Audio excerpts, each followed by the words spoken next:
ਵਾਹਿਗੁਰੂ ਵਾਹਿਗੁਰੂ ਵਾਹਿਗੁਰੂ ਵਾਹਿਗੁਰੂ ਵਾਹਿਗੁਰੂ। ਸ੍ਰੀ ਵਾਹਿਗੁਰੂ ਸਾਹਿਬ ਜੀ। ਬਿਲਾਵਲ ਮਹਲਾ ਪੰਜਵਾ। ਮਹਾ ਤਪਤ ਤੇ ਭਈ ਸਾਤ, ਪਰਸਤ ਪਾਪ ਨਾਠੇ। ਅੰਧ ਕੂਪ ਮਹਿ ਗਲਤ ਥੇ, ਕਾਡੇ ਦੇ ਹਾਥੇ। ਮਹਾ ਤਪਤ ਤੇ ਭਈ ਸਾਤ, ਪਰਸਤ ਪਾਪ ਨਾਠੇ। ਅੰਧ ਕੂਪ ਮਹਿ ਗਲਤ ਥੇ, ਕਾਡੇ ਦੇ ਹਾਥੇ। वे हमारे साजना, हम उनकी रेना। जिन भेटत होवत सुखी, जीव दान देना। रहाओ परा पूर्बला लिखिया, मिलिया अभ्याए। बस्त संग हर साधक, पूरन आसाए। भै बिन से तेहो लोक के, पाए सुख थान। दया करी समरथ गुर, बसिया मन नाम। नानक की तू टेक प्रभ, तेरा आधार। ਕਰਨ ਕਾਰਨ ਸਮਰੱਥ ਪ੍ਰਭ, ਹਰਿ ਅਗਮ ਅਪਾਰ। ਨਾਨਕ ਕੀ ਤੂੰ ਟੇਕ ਪ੍ਰਭ, ਤੇਰਾ ਆਧਾਰ। ਕਰਨ ਕਾਰਨ ਸਮਰੱਥ ਪ੍ਰਭ, ਹਰਿ ਅਗਮ ਅਪਾਰ।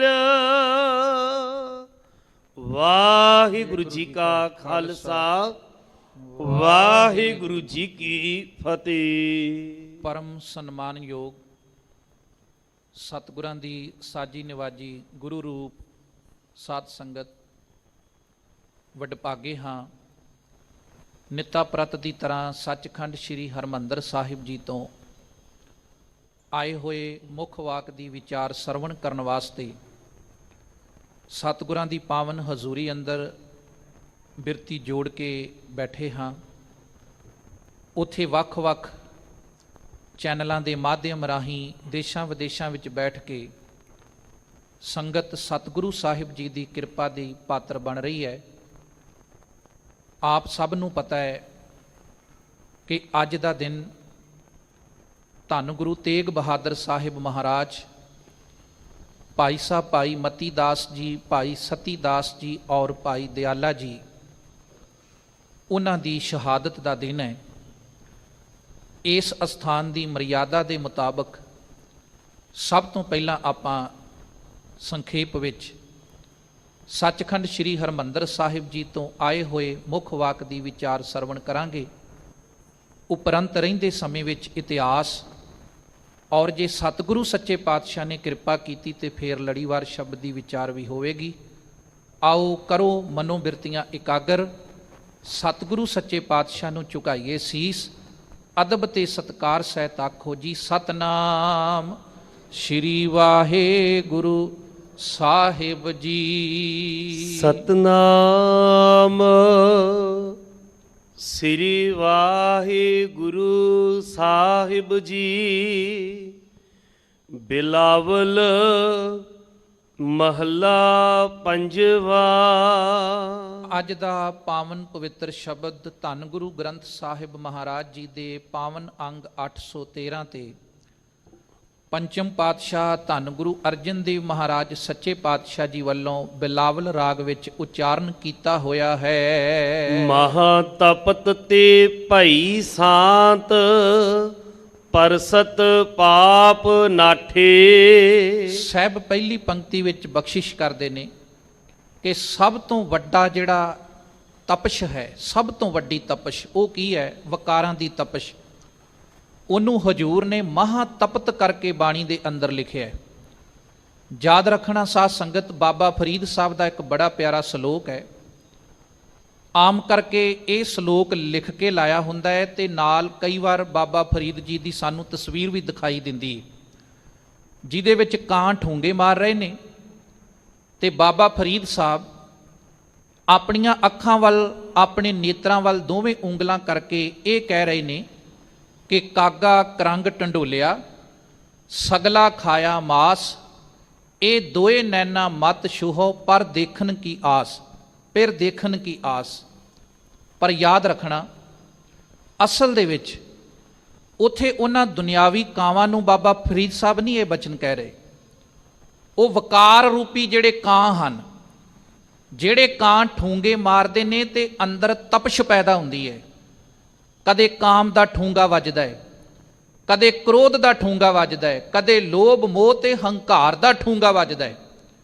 ਤੇ ਬਾਬਾ ਫਰੀਦ ਜੀ ਕਹਿੰਦੇ ਨੇ ਵੀ ਹੇ ਵਕਾਰੋ, ਵੇਖਿਓ ਕਿਤੇ ਮੇਰੀਆਂ ਇਹਨਾਂ ਦੋ ਅੱਖਾਂ ਨੂੰ, ਦੋ ਨੇਤਰਾਂ ਦੇ ਉੱਤੇ ਤੁਸੀਂ ਆਪਣਾ ਪ੍ਰਭਾਵ ਨਾ ਪਾਇਓ।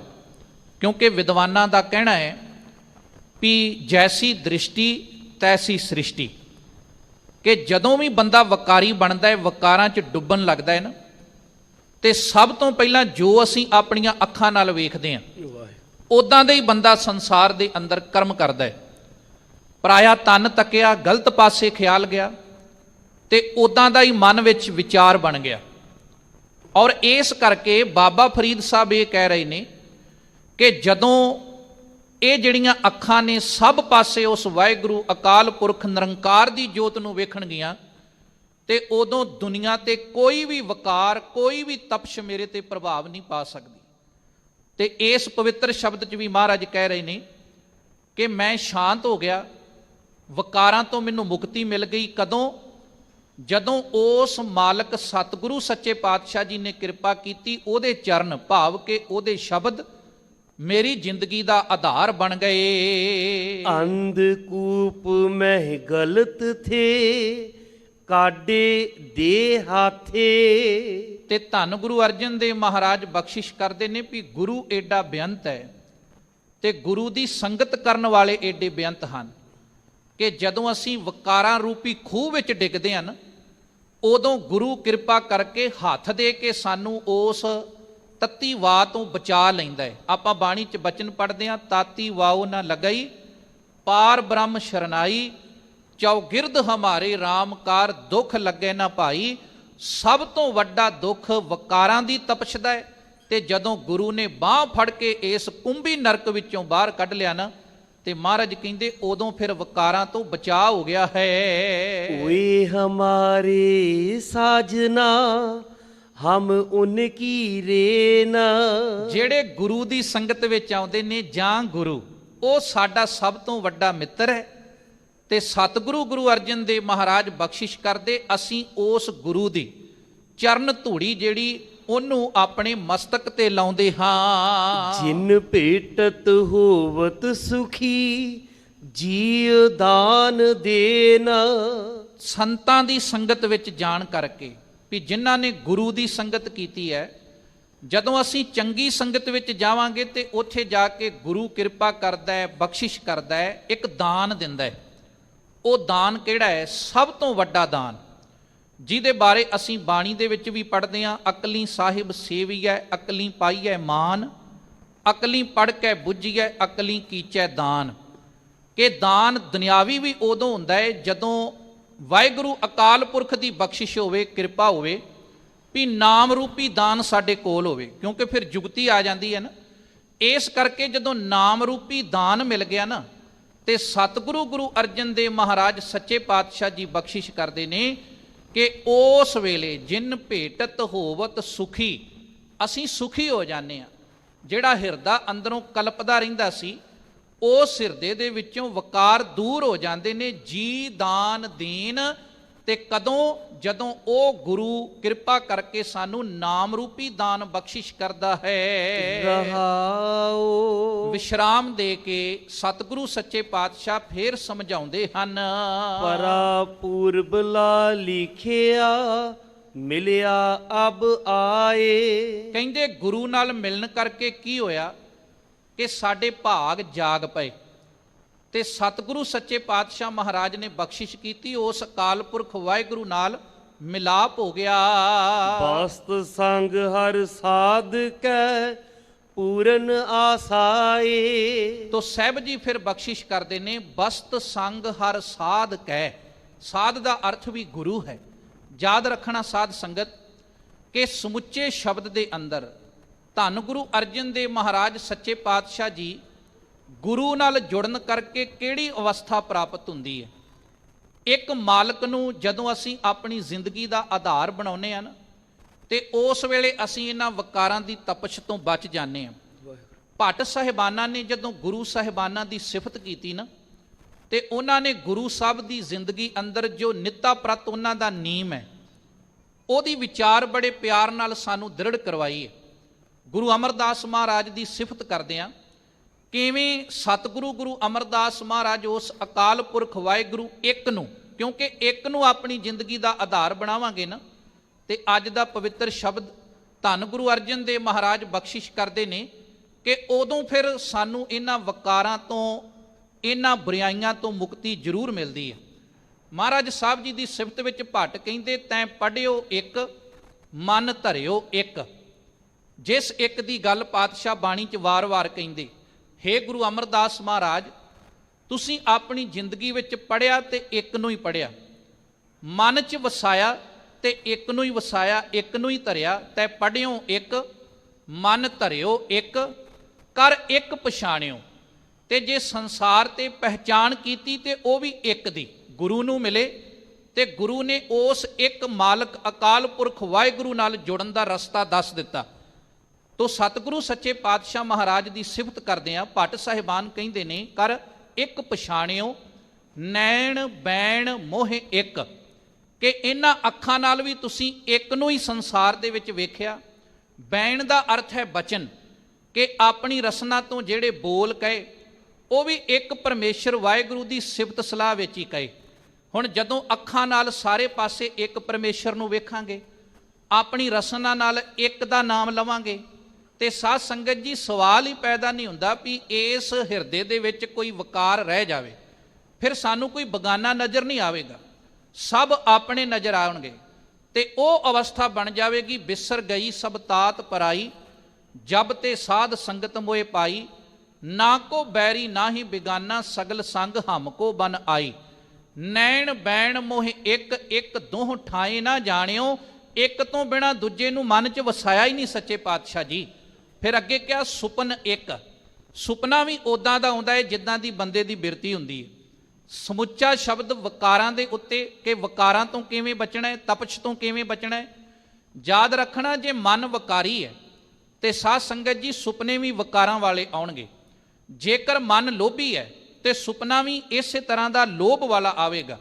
ਇਸ ਕਰਕੇ ਮਹਾਰਾਜ ਕਹਿੰਦੇ, ਗੁਰੂ ਅਮਰਦਾਸ ਜੀ ਤੁਸੀਂ ਇੰਨਾ ਕੁ ਦ੍ਰਿੜ ਕੀਤਾ ਆਪਣੇ ਹਿਰਦੇ 'ਚ ਉਸ ਵਾਹਿਗੁਰੂ ਨੂੰ, ਕਿ ਜੇ ਸੁਪਨਾ ਲਿਆ ਤੇ ਉਹ ਵੀ ਇੱਕ ਦਾ ਹੀ ਲਿਆ। ਸੁਪਨ ਇੱਕ, ਪ੍ਰਤੱਖ ਇੱਕ, ਇੱਕ ਸਮੈ ਲੀਣੋ, 30 ਇੱਕ ਅਰ 5 ਸਿੱਧ 35 ਨਾ ਖੀਣੋ। 30 ਦਾ ਅਰਥ ਹੈ ਵੀ ਮਹੀਨੇ ਦੇ 30 ਦਿਨ ਹਰ ਵੇਲੇ ਉਸ ਮਾਲਕ ਨੂੰ ਯਾਦ ਕੀਤਾ। 5 ਦਾ ਅਰਥ ਹੈ ਵੀ 5 ਤੱਤਾਂ ਤੋਂ ਇਹ ਸਰੀਰ ਬਣਿਆ, ਹਰੇਕ ਤੱਤ ਵਿੱਚੋਂ ਉਸ ਪਰਮੇਸ਼ਰ ਵਾਹਿਗੁਰੂ ਨੂੰ ਵੇਖਿਆ। 35 ਦਾ ਅਰਥ ਕੀ ਹੈ ਕਿ ਗੁਰਮੁਖੀ ਦੇ 35 ਅੱਖਰ, ਇੱਕ ਇੱਕ ਅੱਖਰ ਦੇ ਵਿੱਚੋਂ ਉਸ ਅਕਾਲ ਪੁਰਖ ਵਾਹਿਗੁਰੂ ਦੇ ਨਾਮ ਨੂੰ ਵੇਖਿਆ। 30 1 ਅਰ 5 ਸਿੱਧ 35 ਨਾ ਖੀਣੋ, ਇੱਕੋ ਜੇ ਲੱਖ ਲੱਖੋਂ ਅਲਖ ਹੈ। ਇੱਕ ਇੱਕ ਕਰ ਵਰਨਿਓ, ਗੁਰ ਅਮਰਦਾਸ ਜਾਲਪ ਭਣੇ, ਤੂੰ ਇੱਕ ਲੋੜੈ ਇੱਕ ਮੰਨਿਓ। ਵੀ ਲੱਖਾਂ ਦੇ ਵਿੱਚੋਂ ਇੱਕ ਦੀ ਪਛਾਣ ਕੀਤੀ। ਉਹ ਪਛਾਣ ਕਰਾਉਂਦਾ ਕੌਣ ਹੈ? ਉਹ ਕੋਈ ਵਿਅਕਤੀ ਨਹੀਂ ਕਰਵਾ ਸਕਦਾ, ਉਹ ਕੇਵਲ ਸ਼ਬਦ ਕਰਾ ਸਕਦਾ ਹੈ, ਬਾਣੀ ਕਰਾ ਸਕਦੀ ਹੈ। ਤੇ ਜਿਨਨੇ ਉਸ ਇੱਕ ਦੇ ਨਾਲ ਜੋੜ ਦਿੱਤਾ, ਉਹਨੂੰ ਫਿਰ ਮਹਾਰਾਜ ਨੇ ਅੱਜ ਦੇ ਹੁਕਮਨਾਮੇ 'ਚ ਕਿਹਾ ਵੀ ਮੇਰਾ ਸਭ ਤੋਂ ਵੱਡਾ ਸੱਜਣ ਹੀ ਉਹ ਹੈ, ਤੇ ਉਹਦੇ ਨਾਲ ਜੁੜ ਕੇ ਮੇਰੇ ਮਨ ਦੀਆਂ ਸਭ ਆਸਾਂ ਮੁਰਾਦਾਂ ਪੂਰੀਆਂ ਹੁੰਦੀਆਂ ਨੇ। ਤੇ ਸਭ ਤੋਂ ਵੱਡੀ ਗੱਲ ਕਿ ਬਸਤ ਸੰਗ ਹਰ ਸਾਧ ਕੈ ਪੂਰਨ ਆਸਾਏ, ਉਹ ਪਰਮੇਸ਼ਰ ਵਾਹਿਗੁਰੂ ਅਕਾਲ ਪੁਰਖ, ਉਹਦੀ ਪ੍ਰਾਪਤੀ ਵੀ ਗੁਰੂ ਨਾਲ ਜੁੜਨ ਕਰਕੇ, ਗੁਰੂ ਮਿੱਤਰ ਨਾਲ ਜੁੜਨ ਕਰਕੇ ਹੁੰਦੀ ਹੈ। ਭੈ ਬਿਨ ਸੇ ਤਿਹੁ ਲੋਕ ਕੇ ਪਾਏ ਸੁਖ ਥਾਨ। ਤੇ ਤਿੰਨਾਂ ਲੋਕਾਂ ਦਾ ਜਿਹੜਾ ਡਰ ਹੈ, ਭਾਵ ਕਿ ਦੁਨੀਆ ਦੇ ਸਾਰੇ ਡਰ ਭਰਮ ਭੁਲੇਖੇ, ਮਹਾਰਾਜ ਸਾਹਿਬ ਕਹਿੰਦੇ ਉਹ ਜ਼ਿੰਦਗੀ ਚੋਂ ਖਤਮ ਹੋ ਜਾਂਦੇ ਨੇ ਤੇ ਸੁਖ ਪ੍ਰਾਪਤ ਹੋ ਜਾਂਦਾ ਹੈ। ਦਇਆ ਕਰੀ ਸਮਰੱਥ ਗੁਰ ਬਸਿਆ ਮਨ ਨਾਮ। ਪੂਰੇ ਗੁਰੂ ਨੇ ਮੇਰੇ ਤੇ ਦਇਆ ਕੀਤੀ ਤੇ ਹਿਰਦੇ ਵਿੱਚ ਨਾਮ ਦਾ ਵਾਸਾ ਹੋ ਗਿਆ। ਨਾਨਕ ਕੀ ਤੂੰ ਟੇਕ ਪ੍ਰਭ ਤੇਰਾ ਆਧਾਰ। ਅਖੀਰ ਤੇ ਗੁਰੂ ਅਰਜਨ ਦੇਵ ਮਹਾਰਾਜ ਕਹਿੰਦੇ ਵੀ ਦਾਸ ਨਾਨਕ ਦਾ ਆਸਰਾ ਉਹ ਪਰਮੇਸ਼ਰ ਵਾਹਿਗੁਰੂ ਅਕਾਲ ਪੁਰਖ ਹੀ ਹੈ। ਕਰਨ ਕਾਰਨ ਸਮਰੱਥ ਪ੍ਰਭ ਹਰ ਅਗਮ ਅਪਾਰ। ਸਭ ਕੁਝ ਕਰਨ ਕਰਾਉਣ ਵਾਲਾ ਉਹ ਪਰਮੇਸ਼ਰ ਵਾਹਿਗੁਰੂ ਅਕਾਲ ਪੁਰਖ ਆਪ ਹੈ, ਜੋ ਘਟ ਘਟ ਦੀ ਜਾਣਨਹਾਰ ਹੈ, ਪਹੁੰਚ ਤੋਂ ਪਰੇ ਹੈ। ਸੋ ਸਤਿਗੁਰੂ ਗੁਰੂ ਅਰਜਨ ਦੇਵ ਸੱਚੇ ਪਾਤਸ਼ਾਹ ਮਹਾਰਾਜ ਨੇ ਉਸ ਇੱਕ ਅਕਾਲ ਪੁਰਖ ਵਾਹਿਗੁਰੂ ਨਾਲ ਜੁੜਨ ਦੀ ਸਾਨੂੰ ਅੱਜ ਦੇ ਪਾਵਨ ਪਵਿੱਤਰ ਹੁਕਮਨਾਮੇ ਦੇ ਅੰਦਰ ਸਾਧ ਸੰਗਤ ਤਾਕੀਦ ਕੀਤੀ ਹੈ। ਦੂਸਰੀ ਬੇਨਤੀ ਵੀ ਅੱਜ ਦਾ ਦਿਨ ਸਿੱਖ ਤਵਾਰੀਖ ਦੇ ਅੰਦਰ ਬਹੁਤ ਅਹਿਮ ਦਿਨ ਹੈ। ਯਾਦ ਰੱਖਣਾ ਸਾਧ ਸੰਗਤ, ਕਵੀ ਸੈਨਾਪਤ ਧੰਨ ਗੁਰੂ ਗੋਬਿੰਦ ਸਿੰਘ ਮਹਾਰਾਜ ਦਾ ਸਮਕਾਲੀ ਹੋਇਆ ਹੈ। ਉਹ ਗੁਰੂ ਤੇਗ ਬਹਾਦਰ ਸਾਹਿਬ ਮਹਾਰਾਜ ਬਾਰੇ ਇੱਕ ਬਚਨ ਕਹਿੰਦਾ ਹੈ ਕਿ ਪ੍ਰਗਟ ਭਏ ਗੁਰ ਤੇਗ ਬਹਾਦਰ, ਸਗਲ ਸ੍ਰਿਸ਼ਟ ਪੈ ਢਾਪੀ ਚਾਦਰ। ਅਸੀਂ ਕਈ ਵਾਰ ਹਿੰਦ ਦੀ ਚਾਦਰ ਸ਼ਬਦ ਵੀ ਵਰਤਦੇ ਹਾਂ, ਪਰ ਯਾਦ ਰੱਖਣਾ ਉਸ ਵੇਲੇ ਜਿਹੜਾ ਹਿੰਦੁਸਤਾਨ ਸੀ, ਇਲਾਕਾ ਸੀ, ਅੱਜ ਓਡਾ ਵੱਡਾ ਇਲਾਕਾ ਨਹੀਂ। ਤੇ ਜੇ ਕੱਲ ਨੂੰ ਹੋਰ ਇਸ ਹਿੰਦੁਸਤਾਨ ਦੇ 2-4 ਟੁਕੜੇ ਹੋ ਗਏ ਤੇ ਮਾਫ ਕਰਨਾ ਮੈਨੂੰ ਸਾਧ ਸੰਗਤ ਜੀ, ਫਿਰ ਘੇਰਾ ਅਸੀਂ ਹੋਰ ਛੋਟਾ ਕਰ ਦਿਆਂਗੇ। ਇਸ ਕਰਕੇ ਗੁਰੂ ਤੇਗ ਬਹਾਦਰ ਸਾਹਿਬ ਮਹਾਰਾਜ ਹਿੰਦ ਦੀ ਨਹੀਂ, ਕਵੀ ਸੈਨਾਪਤ ਕਹਿੰਦਾ ਹੈ ਵੀ ਗੁਰੂ ਤੇਗ ਬਹਾਦਰ ਸਾਹਿਬ ਸ੍ਰਿਸ਼ਟੀ ਦੀ ਚਾਦਰ ਹੈ। ਔਰ ਧੰਨ ਗੁਰੂ ਗੋਬਿੰਦ ਸਿੰਘ ਮਹਾਰਾਜ ਨੇ ਇੱਕ ਨਹੀਂ 2 ਜਗ੍ਹਾ ਤੇ ਉਹਨਾਂ ਦੀ ਸ਼ਹਾਦਤ ਲਈ ਸ਼ਬਦ ਵਰਤਿਆ ਹੈ, ਸਾਕਾ। ਆਪਾਂ ਧੰਨ ਗੁਰੂ ਗੋਬਿੰਦ ਸਿੰਘ ਮਹਾਰਾਜ ਦੀ ਬਾਣੀ ਵਿੱਚ ਪੜ੍ਹਦੇ ਹਾਂ, ਤਿਲਕ ਜੰਜੂ ਰਾਖਾ ਪ੍ਰਭ ਤਾਕਾ, ਕੀਨੋ ਵੱਡੋ ਕੱਲੂ ਮੈਂ ਸਾਕਾ। ਸਾਕੇ ਦਾ ਅਰਥ ਹੁੰਦਾ ਹੈ ਕਿ ਜਦੋਂ ਸ਼ਹੀਦ ਹੋਣ ਵਾਲੇ ਨੂੰ ਪਤਾ ਹੋਵੇ ਵੀ ਮੈਂ ਜਿਸ ਧਰਤੀ ਤੇ ਜਾ ਰਿਹਾ ਵਾਂ, ਇਸ ਧਰਤੀ ਤੋਂ ਮੈਂ ਸਰੀਰ ਕਰਕੇ ਜਿੰਦਾ ਵਾਪਸ ਨਹੀਂ ਆਵਾਂਗਾ, ਇਹਦੇ ਬਾਵਜੂਦ ਵੀ ਚੱਲ ਕੇ ਉਸ ਧਰਤੀ ਤੇ ਜਾਵੇ, ਇਹਨੂੰ ਸਾਕਾ ਕਿਹਾ ਜਾਂਦਾ ਹੈ। ਨਨਕਾਣਾ ਸਾਹਿਬ ਨੂੰ ਆਪਾਂ ਜਦੋਂ ਸਾਡੇ ਬਜ਼ੁਰਗਾਂ ਨੇ ਗੁਰਦੁਆਰੇ ਆਜ਼ਾਦ ਕਰਾਏ, ਉਹਨਾਂ ਨੂੰ ਪਤਾ ਸੀ ਨਰੈਣੂ ਦੀ ਨੀਅਤ ਠੀਕ ਨਹੀਂ, ਫੇਰ ਵੀ ਚੱਲ ਕੇ ਗਏ ਤੇ ਆਪਾਂ ਨਾਂ ਦਿੱਤਾ ਸਾਕਾ ਨਨਕਾਣਾ ਸਾਹਿਬ। ਪਰੜੀ ਤੇ ਬੈਠੇ ਸਿੱਖਾਂ ਨੂੰ ਪਤਾ ਹੈ, ਕਰਮ ਸਿੰਘ ਪ੍ਰਤਾਪ ਸਿੰਘ ਨੂੰ, ਕਿ ਰੇਲ ਲੰਘੇਗੀ ਸਾਡੇ ਚੀਥੜੇ ਉਡਾ ਕੇ ਰੱਖ ਦੇਵੇਗੀ, ਫੇਰ ਵੀ ਪਰੜੀ ਤੇ ਬਹਿ ਕੇ ਭੁੱਖੇ ਸਿੱਖਾਂ ਨੂੰ ਲੰਗਰ ਛਕਾਇਆ। ਆਪਾਂ ਨਾਂ ਦਿੱਤਾ ਸਾਕਾ ਪੰਜਾ ਸਾਹਿਬ। ਛੋਟੇ ਸਾਹਿਬਜ਼ਾਦੇ ਆਪ ਚੱਲ ਕੇ ਗਏ ਸਰਹੰਦ ਦੀਆਂ ਦੀਵਾਰਾਂ ਕੋਲ, ਅਸੀਂ ਕਿਹਾ ਸਾਕਾ ਸਰਹੰਦ, ਤੇ ਵੱਡੇ ਸਾਹਿਬਜ਼ਾਦੇ ਆਪ ਚੱਲ ਕੇ ਯੁੱਧ ਦੇ ਮੈਦਾਨ ਵਿੱਚ ਗਏ ਤੇ ਆਪਾਂ ਕਿਹਾ ਸਾਕਾ ਚਮਕੌਰ। ਇਹਨੂੰ ਇੱਕ ਕਵੀ ਬੜਾ ਪਿਆਰਾ ਲਿਖਦਾ ਹੈ, ਕਹਿੰਦਾ ਜਬ ਸੇ ਸੁਨਾ ਹੈ ਮਰਨੇ ਮੇਂ ਜ਼ਿੰਦਗੀ ਹੈ, ਸਿਰ ਪਰ ਕਫਨ ਬਾਂਧ ਕਰ ਕਾਤਲ ਕੋ ਢੂੰਡਤੇ ਹੈ। ਸੋ ਇਸ ਕਰਕੇ ਮਹਾਰਾਜ ਗੁਰੂ ਗੋਬਿੰਦ ਸਿੰਘ ਜੀ ਧੰਨ ਗੁਰੂ ਤੇਗ ਬਹਾਦਰ ਸਾਹਿਬ ਦੀ ਸ਼ਹੀਦੀ ਨੂੰ ਵੀ ਸਾਕਾ ਕਹਿ ਕੇ ਸੰਬੋਧਨ ਕਰਦੇ ਨੇ ਤੇ ਬਚਨ ਕਹਿੰਦੇ ਨੇ, ਧਰਮ ਹੇਤ ਸਾਕਾ ਜਿਨ ਕੀਆ, ਸੀਸ ਦਿਆ ਪਰ ਸਿਰ ਨਾ ਦਿਆ। ਯਾਦ ਰੱਖਣਾ ਸਾਧ ਸੰਗਤ ਕਿ 1674 ਈਸਵੀ ਨੂੰ ਔਰੰਗਜ਼ੇਬ ਇੱਕ ਐਲਾਨ ਕਰਦਾ ਹੈ ਕਿ ਦਾਰੁਲ ਹਰਬ ਨੂੰ ਮੈਂ ਦਾਰੁਲ ਇਸਲਾਮ ਦੇ ਨਾਲ ਜੋੜ ਦਿਆਂਗਾ। ਇਹ ਦੋ ਸ਼ਬਦ ਨੇ ਇਸਲਾਮ ਦੇ ਅੰਦਰ ਵਰਤੇ ਜਾਂਦੇ। ਹਾਲਾਂਕਿ ਇਹ ਸ਼ਬਦ ਕੁਰਾਨ ਦੇ ਵਿੱਚ ਨਹੀਂ ਆਏ ਔਰ ਮੰਨਿਆ ਜਾਂਦਾ ਹੈ ਵੀ ਕਿਸੇ ਖਲੀਫੇ ਦੇ ਬਣਾਏ ਸ਼ਬਦ ਹਨ।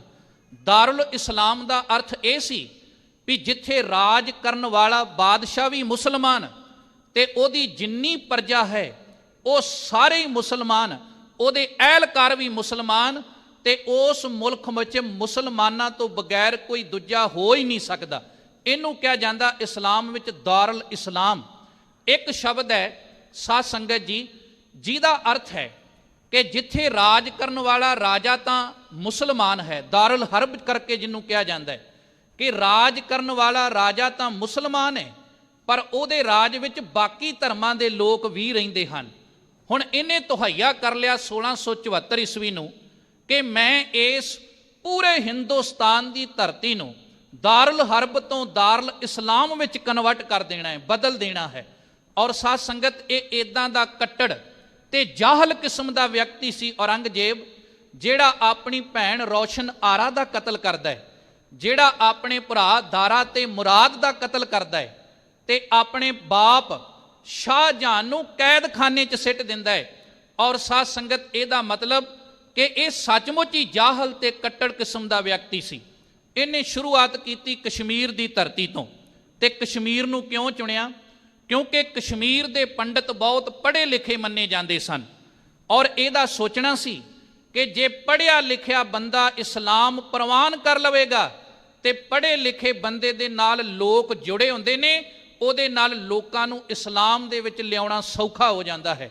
ਅੱਜ ਵੀ ਤੁਸੀਂ ਕਿਤੇ ਵੇਖਿਓ ਕੋਈ ਪੜ੍ਹਿਆ ਲਿਖਿਆ ਚੰਗਾ ਡਾਕਟਰ, ਚੰਗਾ ਪ੍ਰੋਫੈਸਰ, ਜਦੋਂ ਉਹ ਆਪਣੀ ਉਂਗਲੀ ਵਿੱਚ ਨਗਾਂ ਵਾਲੀ ਛਾਪ ਪਾਉਂਦਾ ਹੈ ਤੇ ਲੋਕ ਉਹਦੇ ਵੱਲ ਵੇਖ ਕੇ ਉੱਦਾਂ ਦੇ ਨਗਾਂ ਵਾਲੀਆਂ ਛਾਪਾਂ ਪਾਉਣੀਆਂ ਸ਼ੁਰੂ ਕਰ ਦਿੰਦੇ ਹਨ।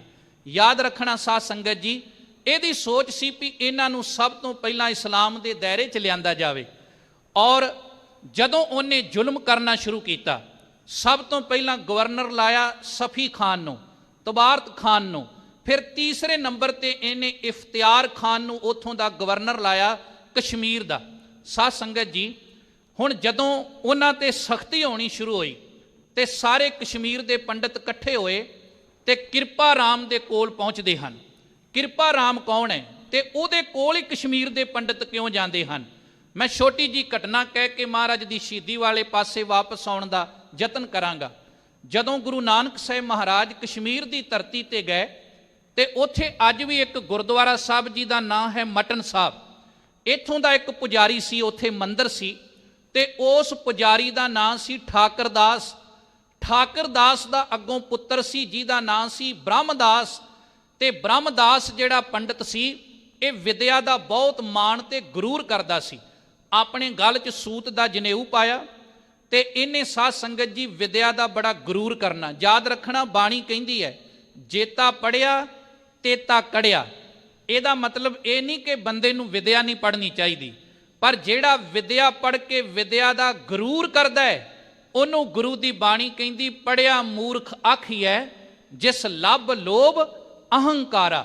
ਹੁਣ ਇਹਦਾ ਹੰਕਾਰ ਦੂਰ ਕਰਨ ਲਈ ਧੰਨ ਗੁਰੂ ਨਾਨਕ ਸਾਹਿਬ ਮਹਾਰਾਜ ਨੇ ਉੱਥੇ ਸ਼ਬਦ ਉਚਾਰਿਆ, ਪੜ ਪੜ ਗੱਡੀ ਲੱਦੀ ਹੈ, ਪੜ ਪੜ ਭਰੀਐ ਸਾਥ, ਪੜ ਪੜ ਬੇੜੀ ਪਾਈਐ, ਪੜ ਪੜ ਗੱਡੀਐ ਖਾਤ, ਪੜੀਐ ਜੇਤੇ ਬਰਸ ਬਰਸ, ਪੜੀਐ ਜੇਤੇ ਮਾਸ, ਪੜੀਐ ਜੇਤੀ ਆਰਜਾ, ਪੜੀਐ ਜੇਤੇ ਸਾਸ।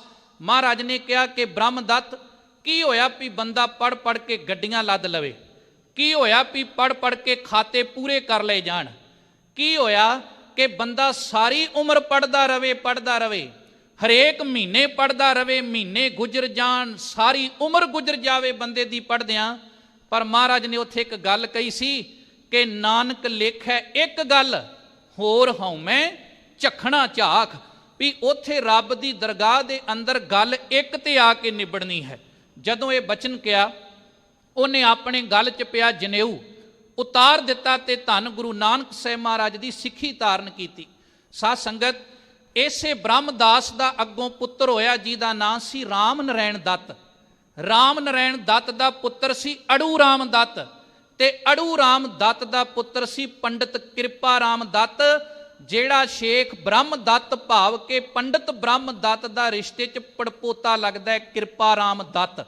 ਤੇ ਇਹ ਕਈ ਪੀੜ੍ਹੀਆਂ ਤੋਂ ਗੁਰੂ ਘਰ ਨੂੰ ਸਾਧ ਸੰਗਤ ਜੀ ਜਾਣਦੇ ਹਨ, ਗੁਰੂ ਘਰ ਦੇ ਨਾਲ ਜੁੜੇ ਹੋਏ ਸਨ। ਇਸ ਕਰਕੇ ਸਾਰੇ ਆ ਕੇ ਬੇਨਤੀ ਕਰਦੇ ਨੇ ਕਿ ਕਿਰਪਾ ਰਾਮ ਜੀ, ਹੁਣ ਸਾਨੂੰ ਯਤਨ ਕਰਨਾ ਚਾਹੀਦਾ ਹੈ ਕਿ ਅਸੀਂ ਔਰੰਗਜ਼ੇਬ ਦੇ ਜ਼ੁਲਮਾਂ ਤੋਂ ਕਿਵੇਂ ਬਚ ਸਕਦੇ ਹਾਂ, ਕਿਉਂਕਿ ਉਹਨੇ ਹਿੰਦੀ ਜ਼ੁਬਾਨ ਤੇ ਪਾਬੰਦੀ ਲਾ ਦਿੱਤੀ, ਉਹਨੇ ਹਿੰਦੁਸਤਾਨ ਦੀ ਧਰਤੀ ਤੇ ਮੰਦਰ ਢਾਉਣੇ ਸ਼ੁਰੂ ਕਰ ਦਿੱਤੇ। ਯਾਦ ਰੱਖਣਾ ਖਾਲਸਾ ਜੀ, ਗੁਰੂ ਤੇਗ ਬਹਾਦਰ ਸਾਹਿਬ ਮਹਾਰਾਜ ਜੀ ਦੀ ਬਾਣੀ ਸ੍ਰੀ ਗੁਰੂ ਗ੍ਰੰਥ ਸਾਹਿਬ ਦੇ ਅੰਦਰ ਜਿੱਥੇ 59 ਸ਼ਬਦ ਤੇ 57 ਸ਼ਲੋਕ ਪੜ੍ਹਦੇ ਹਾਂ, ਇਹਦੇ ਵਿੱਚ ਬਹੁਤਾਂਤ ਜਿਹੜੀ ਸ਼ਬਦਾਵਲੀ ਮਹਾਰਾਜ ਨੇ ਹਿੰਦੀ ਭਾਸ਼ਾ ਵਰਤੀ ਹੈ। ਤੇ ਹਿੰਦੀ ਭਾਸ਼ਾ ਵਰਤੀ ਕਦੋਂ? ਜਦੋਂ ਸਮੇਂ ਦਾ ਬਾਦਸ਼ਾਹ ਹਿੰਦੁਸਤਾਨ ਚੋਂ ਹਿੰਦੀ ਤੇ ਪਾਬੰਦੀ ਲਾ ਰਿਹਾ ਹੈ, ਤੇ ਗੁਰੂ ਤੇਗ ਬਹਾਦਰ ਸਾਹਿਬ ਮਹਾਰਾਜ ਸੱਚੇ ਪਾਤਸ਼ਾਹ ਉਦੋਂ ਇਸ ਭਾਸ਼ਾ ਦੇ ਵਿੱਚ ਬਾਣੀ ਲਿਖ ਕੇ ਇਹਨਾਂ ਲੋਕਾਂ ਨੂੰ ਜਿਉਣ ਦੀ ਜਾਚ ਸਿਖਾ ਰਹੇ ਹਨ। ਤੇ ਇੱਕ ਗੱਲ ਕਹਿੰਦੇ ਨੇ ਕਿ ਜੇ ਜੀਵੈ ਪਤ ਲੱਥੀ ਜਾਏ, ਸਭ ਹਰਾਮ ਜੇਤਾ ਕਿਛ ਖਾਏ। ਕੀ ਹੋ ਗਿਆ? ਉੱਠੋ, ਤਕੜੇ ਹੋਵੋ ਤੇ ਆਪਣੇ ਧਰਮ ਵਾਸਤੇ ਲੜੋ, ਸੰਘਰਸ਼ ਕਰੋ, ਤਾਂ ਹੀ ਤੁਸੀਂ ਇਸ ਹਿੰਦੁਸਤਾਨ ਦੀ ਧਰਤੀ ਤੇ ਜਿੰਦਾ ਰਹਿ ਸਕਦੇ ਹੋ। ਸਾਧ ਸੰਗਤ ਜੀ, ਪੂਰਬ ਦੇ ਬਹੁਤ ਸਾਰੇ ਤੀਰਥ ਸਥਾਨਾਂ ਤੇ ਵੀ ਇਹ ਕਸ਼ਮੀਰ ਦੇ ਪੰਡਤ ਜਾਂਦੇ ਨੇ। ਅਖੀਰ ਘੁੰਮ ਘੁਮਾ ਕੇ ਅਮਰਨਾਥ ਵਰਗੇ ਵੱਡੇ ਵੱਡੇ ਮੰਦਰਾਂ ਵਿੱਚ ਵੀ ਗਏ, ਪਰ ਅਖੀਰ ਜਦੋਂ ਕਿਰਪਾ ਰਾਮ ਦੱਤ ਦੀ ਅਗਵਾਈ ਵਿੱਚ ਇਹ ਸਾਰਾ ਕਸ਼ਮੀਰੀ ਪੰਡਤਾਂ ਦਾ ਵਫਦ ਧੰਨ ਗੁਰੂ ਤੇਗ ਬਹਾਦਰ ਸਾਹਿਬ ਮਹਾਰਾਜ ਜੀ ਦੇ ਕੋਲ ਸ਼੍ਰੀ ਅਨੰਦਪੁਰ ਸਾਹਿਬ ਦੀ ਧਰਤੀ ਤੇ ਆਇਆ। ਇਹਨਾਂ ਆ ਕੇ ਮਹਾਰਾਜ ਦੇ ਚਰਨਾਂ ਵਿੱਚ ਬੇਨਤੀ ਕੀਤੀ। ਗੁਰਦਾਸ ਸਿੱਖ ਨੇ ਮਹਾਰਾਜ ਨੂੰ ਆ ਕੇ ਦੱਸਿਆ ਕਿ ਪਾਤਸ਼ਾਹ ਕਸ਼ਮੀਰ ਦੇ ਪੰਡਤ ਬ੍ਰਾਹਮਣ ਆਏ ਹਨ। ਇਹਨਾਂ ਆ ਕੇ ਫਰਿਆਦ ਕੀਤੀ, ਮਹਾਰਾਜ ਸਾਡੀ ਧੋਤੀ ਬੋਦੀ ਤਿਲਕ ਨੂੰ ਖਤਰਾ ਹੈ, ਔਰ ਇੱਕੇ ਗੱਲ ਤੇ ਔਰੰਗਜ਼ੇਬ ਅੜਿਆ ਹੈ ਕਿ ਮੈਂ ਇਸ ਹਿੰਦੁਸਤਾਨ ਦੇ ਅੰਦਰੋਂ ਸਭ ਧਰਮ ਖਤਮ ਕਰਕੇ ਤੇ ਦੁਨੀਆ ਦੇ ਉੱਤੇ ਕੇਵਲ ਇਸਲਾਮ ਦਾ ਪਰਚਮ ਚਲਾਵਾਂਗਾ, ਔਰ ਇਸ ਕਰਕੇ ਅੱਜ ਸਾਡੇ ਧਰਮ ਨੂੰ ਤੇ ਧਾਰਮਿਕ ਚਿੰਨ੍ਹਾਂ ਨੂੰ ਖਤਰਾ ਹੈ। ਯਾਦ ਰੱਖਣਾ ਸਾਧ ਸੰਗਤ, ਇਹ ਸਾਡੇ ਚਿੰਨ੍ਹ ਨਹੀਂ ਸਨ, ਨਾ ਤਿਲਕ ਸਿੱਖਾਂ ਦਾ ਚਿੰਨ੍ਹ, ਨਾ ਬੋਧੀ ਸਿੱਖਾਂ ਦਾ ਚਿੰਨ੍ਹ, ਨਾ ਜਨੇਊ ਸਿੱਖਾਂ ਦਾ ਚਿੰਨ੍ਹ। ਖਤਰਾ ਸੀ ਇਹਨਾਂ ਨੂੰ। ਪਰ ਗੁਰੂ ਨਾਨਕ ਦੇ ਘਰ ਨੂੰ ਸਾਧ ਸੰਗਤ ਜਦੋਂ ਅਸੀਂ ਇਤਿਹਾਸ ਦੇ ਅੰਦਰੋਂ ਪੜਾਂਗੇ, ਸਾਡੀ ਲੜਾਈ ਸ਼ੁਰੂ ਤੋਂ ਜ਼ਬਰ ਤੇ ਜ਼ੁਲਮ ਦੇ ਖਿਲਾਫ ਰਹੀ ਹੈ। ਔਰ ਕੋਈ ਸਮਾਂ ਸੀ ਧੰਨ ਗੁਰੂ ਨਾਨਕ ਸਾਹਿਬ ਮਹਾਰਾਜ ਸੱਚੇ ਪਾਤਸ਼ਾਹ ਜਦੋਂ ਪੰਡਤ ਹਰਦਿਆਲ ਜ਼ਬਰਦਸਤੀ ਜਨੇਊ ਪਾਉਂਦਾ ਹੈ ਤੇ ਮਹਾਰਾਜ ਪਾਉਂਦੇ ਨਹੀਂ, ਪਰ ਇੱਥੇ ਜਨੇਊ ਦੀ ਖਾਤਰ ਗੁਰੂ ਤੇਗ ਬਹਾਦਰ ਸਾਹਿਬ ਮਹਾਰਾਜ ਸੱਚੇ ਪਾਤਸ਼ਾਹ ਆਪਣਾ ਆਪ ਕੁਰਬਾਨ ਕਰਾਉਣ ਲਈ ਤਿਆਰ ਹੋ ਜਾਂਦੇ ਨੇ। ਕਾਰਨ ਕਿ ਉੱਥੇ ਧੱਕੇ ਨਾ ਪਾਇਆ ਜਾ ਰਿਹਾ ਸੀ, ਨਹੀਂ ਪ੍ਰਵਾਨ ਕੀਤਾ, ਤੇ ਇੱਥੇ ਧੱਕੇ ਨਾਲ ਲਾਏ ਜਾ ਰਹੇ ਸਨ। ਤੇ ਗੁਰੂ ਤੇਗ ਬਹਾਦਰ ਸਾਹਿਬ ਨੇ ਕਿਹਾ, ਦੁਨੀਆ ਦੇ ਲੋਕੋ, ਸੰਸਾਰ ਦੇ ਅੰਦਰ ਗੁਰੂ ਨਾਨਕ ਦਾ ਘਰ ਧੱਕੇ ਨੂੰ ਕਦੇ ਪ੍ਰਵਾਨ ਨਹੀਂ ਕਰੇਗਾ। ਇਸ ਕਰਕੇ ਮਹਾਰਾਜ ਗੁਰੂ ਤੇਗ ਬਹਾਦਰ ਸਾਹਿਬ ਸੱਚੇ ਪਾਤਸ਼ਾਹ ਤੇ ਜਦੋਂ ਉਹਨਾਂ ਨੇ ਇਹ ਬਚਨ ਕਿਹਾ ਕਿ ਜਾਓ ਸਾਡਾ ਸੁਨੇਹਾ ਔਰੰਗੇ ਨੂੰ ਦੇ ਦਿਓ ਕਿ ਸਾਡਾ ਆਗੂ, ਸਾਡਾ ਗੁਰੂ ਤੇਗ ਬਹਾਦਰ ਸਾਹਿਬ ਹੈ, ਜੇਕਰ ਉਹ ਇਸਲਾਮ ਦੇ ਅੰਦਰ ਆ ਜਾਵੇ ਤੇ ਅਸੀਂ ਆਪਣਾ ਧਰਮ ਛੱਡ ਕੇ ਇਸਲਾਮ ਵਿੱਚ ਆਉਣ ਲਈ ਤਿਆਰ ਹਾਂ। ਇਹ ਖਬਰ ਔਰੰਗਜ਼ੇਬ ਬਾਦਸ਼ਾਹ ਦੇ ਕੋਲ ਪਹੁੰਚਦੀ ਹੈ ਤੇ ਇੱਧਰ ਧੰਨ ਗੁਰੂ ਤੇਗ ਬਹਾਦਰ ਸਾਹਿਬ ਮਹਾਰਾਜ ਸੱਚੇ ਪਾਤਸ਼ਾਹ ਸਾਧ ਸੰਗਤ ਤੋਂ ਆਨੰਦਪੁਰ ਸਾਹਿਬ ਦੀ ਧਰਤੀ ਤੇ ਨਿਵਾਸ ਰੱਖ ਰਹੇ ਹਨ। ਬਹੁਤ ਸਾਰੇ ਸਿੱਖ ਕੋਲ ਨੇ ਤੇ ਮਹਾਰਾਜ ਸੱਚੇ ਪਾਤਸ਼ਾਹ ਜਾਣੀ ਜਾਣ। ਮੈਂ ਪਹਿਲਾਂ ਬੇਨਤੀ ਕੀਤੀ ਹੈ ਕਿ ਜਦੋਂ ਸ਼ਹੀਦ ਹੋਣ ਵਾਲੇ ਨੂੰ ਪਤਾ ਹੋਵੇ ਕਿ ਮੈਂ ਜਿਸ ਧਰਤੀ ਤੇ ਜਾਣਾ ਵਾਪਸ ਨਹੀਂ ਆਵਾਂਗਾ, ਤੇ ਉਹਨੂੰ ਹੀ ਮਹਾਰਾਜ ਸੱਚੇ ਪਾਤਸ਼ਾਹ ਨੇ ਸਾਕਾ ਕਹਿ ਕੇ ਆਪਣੀ ਬਾਣੀ 'ਚ ਸੰਬੋਧਨ ਕੀਤਾ ਹੈ। ਅੱਜ ਮਹਾਰਾਜ ਨੂੰ ਪਤਾ ਵੀ ਇਹ ਸਾਕਾ ਹੁਣ ਵਰਤਣਾ ਹੈ। ਸਾਧ ਸੰਗਤ ਜੀ, ਔਰੰਗਜ਼ੇਬ ਨੇ ਵੀ ਤਿਆਰੀ ਕਰ ਲਈ ਕਿ ਗੁਰੂ ਤੇਗ ਬਹਾਦਰ ਸਾਹਿਬ ਮਹਾਰਾਜ ਉਹਨਾਂ ਨੂੰ ਕਿਸੇ ਨਾ ਕਿਸੇ ਤਰ੍ਹਾਂ ਇਸਲਾਮ ਦੇ ਦਾਇਰੇ ਵਿੱਚ ਲਿਆਂਦਾ ਜਾਵੇ। ਇੱਧਰ ਮਹਾਰਾਜ ਮੋਹਰੀ ਸਿੱਖਾਂ ਨੂੰ ਨਾਲ ਲੈ ਕੇ ਆਨੰਦਪੁਰ ਸਾਹਿਬ ਦੀ ਧਰਤੀ ਨੂੰ ਛੱਡ ਕੇ ਤੁਰਦੇ ਹਨ। ਇਤਿਹਾਸ ਕਹਿੰਦਾ ਗੁਰੂ ਗੋਬਿੰਦ ਸਿੰਘ ਮਹਾਰਾਜ, ਉਹਨਾਂ ਦੀ ਮਹਿਜ ਉਮਰ ਕੇਵਲ 9 ਸਾਲ ਦੀ ਸੀ ਉਸ ਸਮੇਂ ਜਦੋਂ ਧੰਨ ਗੁਰੂ ਤੇਗ ਬਹਾਦਰ ਸਾਹਿਬ ਮਹਾਰਾਜ ਸ਼੍ਰੀ ਆਨੰਦਪੁਰ ਸਾਹਿਬ ਦੀ ਧਰਤੀ ਤੋਂ ਤੁਰਦੇ ਹਨ। ਜਦੋਂ ਅਸੀਂ ਪੁਰਾਤਨ ਗ੍ਰੰਥਾਂ ਨੂੰ ਪੜ੍ਹਦੇ ਹਾਂ ਤੇ ਸਭ ਤੋਂ ਪੁਰਾਤਨ ਸਰੋਤ ਜਿਨ੍ਹਾਂ ਵਿੱਚ ਇਹ ਜ਼ਿਕਰ ਮਿਲਦਾ ਹੈ ਕਿ ਮਹਾਰਾਜ ਆਨੰਦਪੁਰ ਨੂੰ ਛੱਡ ਕੇ ਸਭ ਤੋਂ ਪਹਿਲਾ ਪੜਾਅ ਜਿੱਥੇ ਅਜੋਕਾ ਪਟਿਆਲਾ ਸ਼ਹਿਰ ਹੈ ਨਾ, ਇਹ ਉਸ ਵੇਲੇ ਪਟਿਆਲਾ ਨਹੀਂ ਸੀ ਵਸਿਆ, ਇਹਦਾ ਨਾਂ ਸੈਫਾਬਾਦ ਸੀ।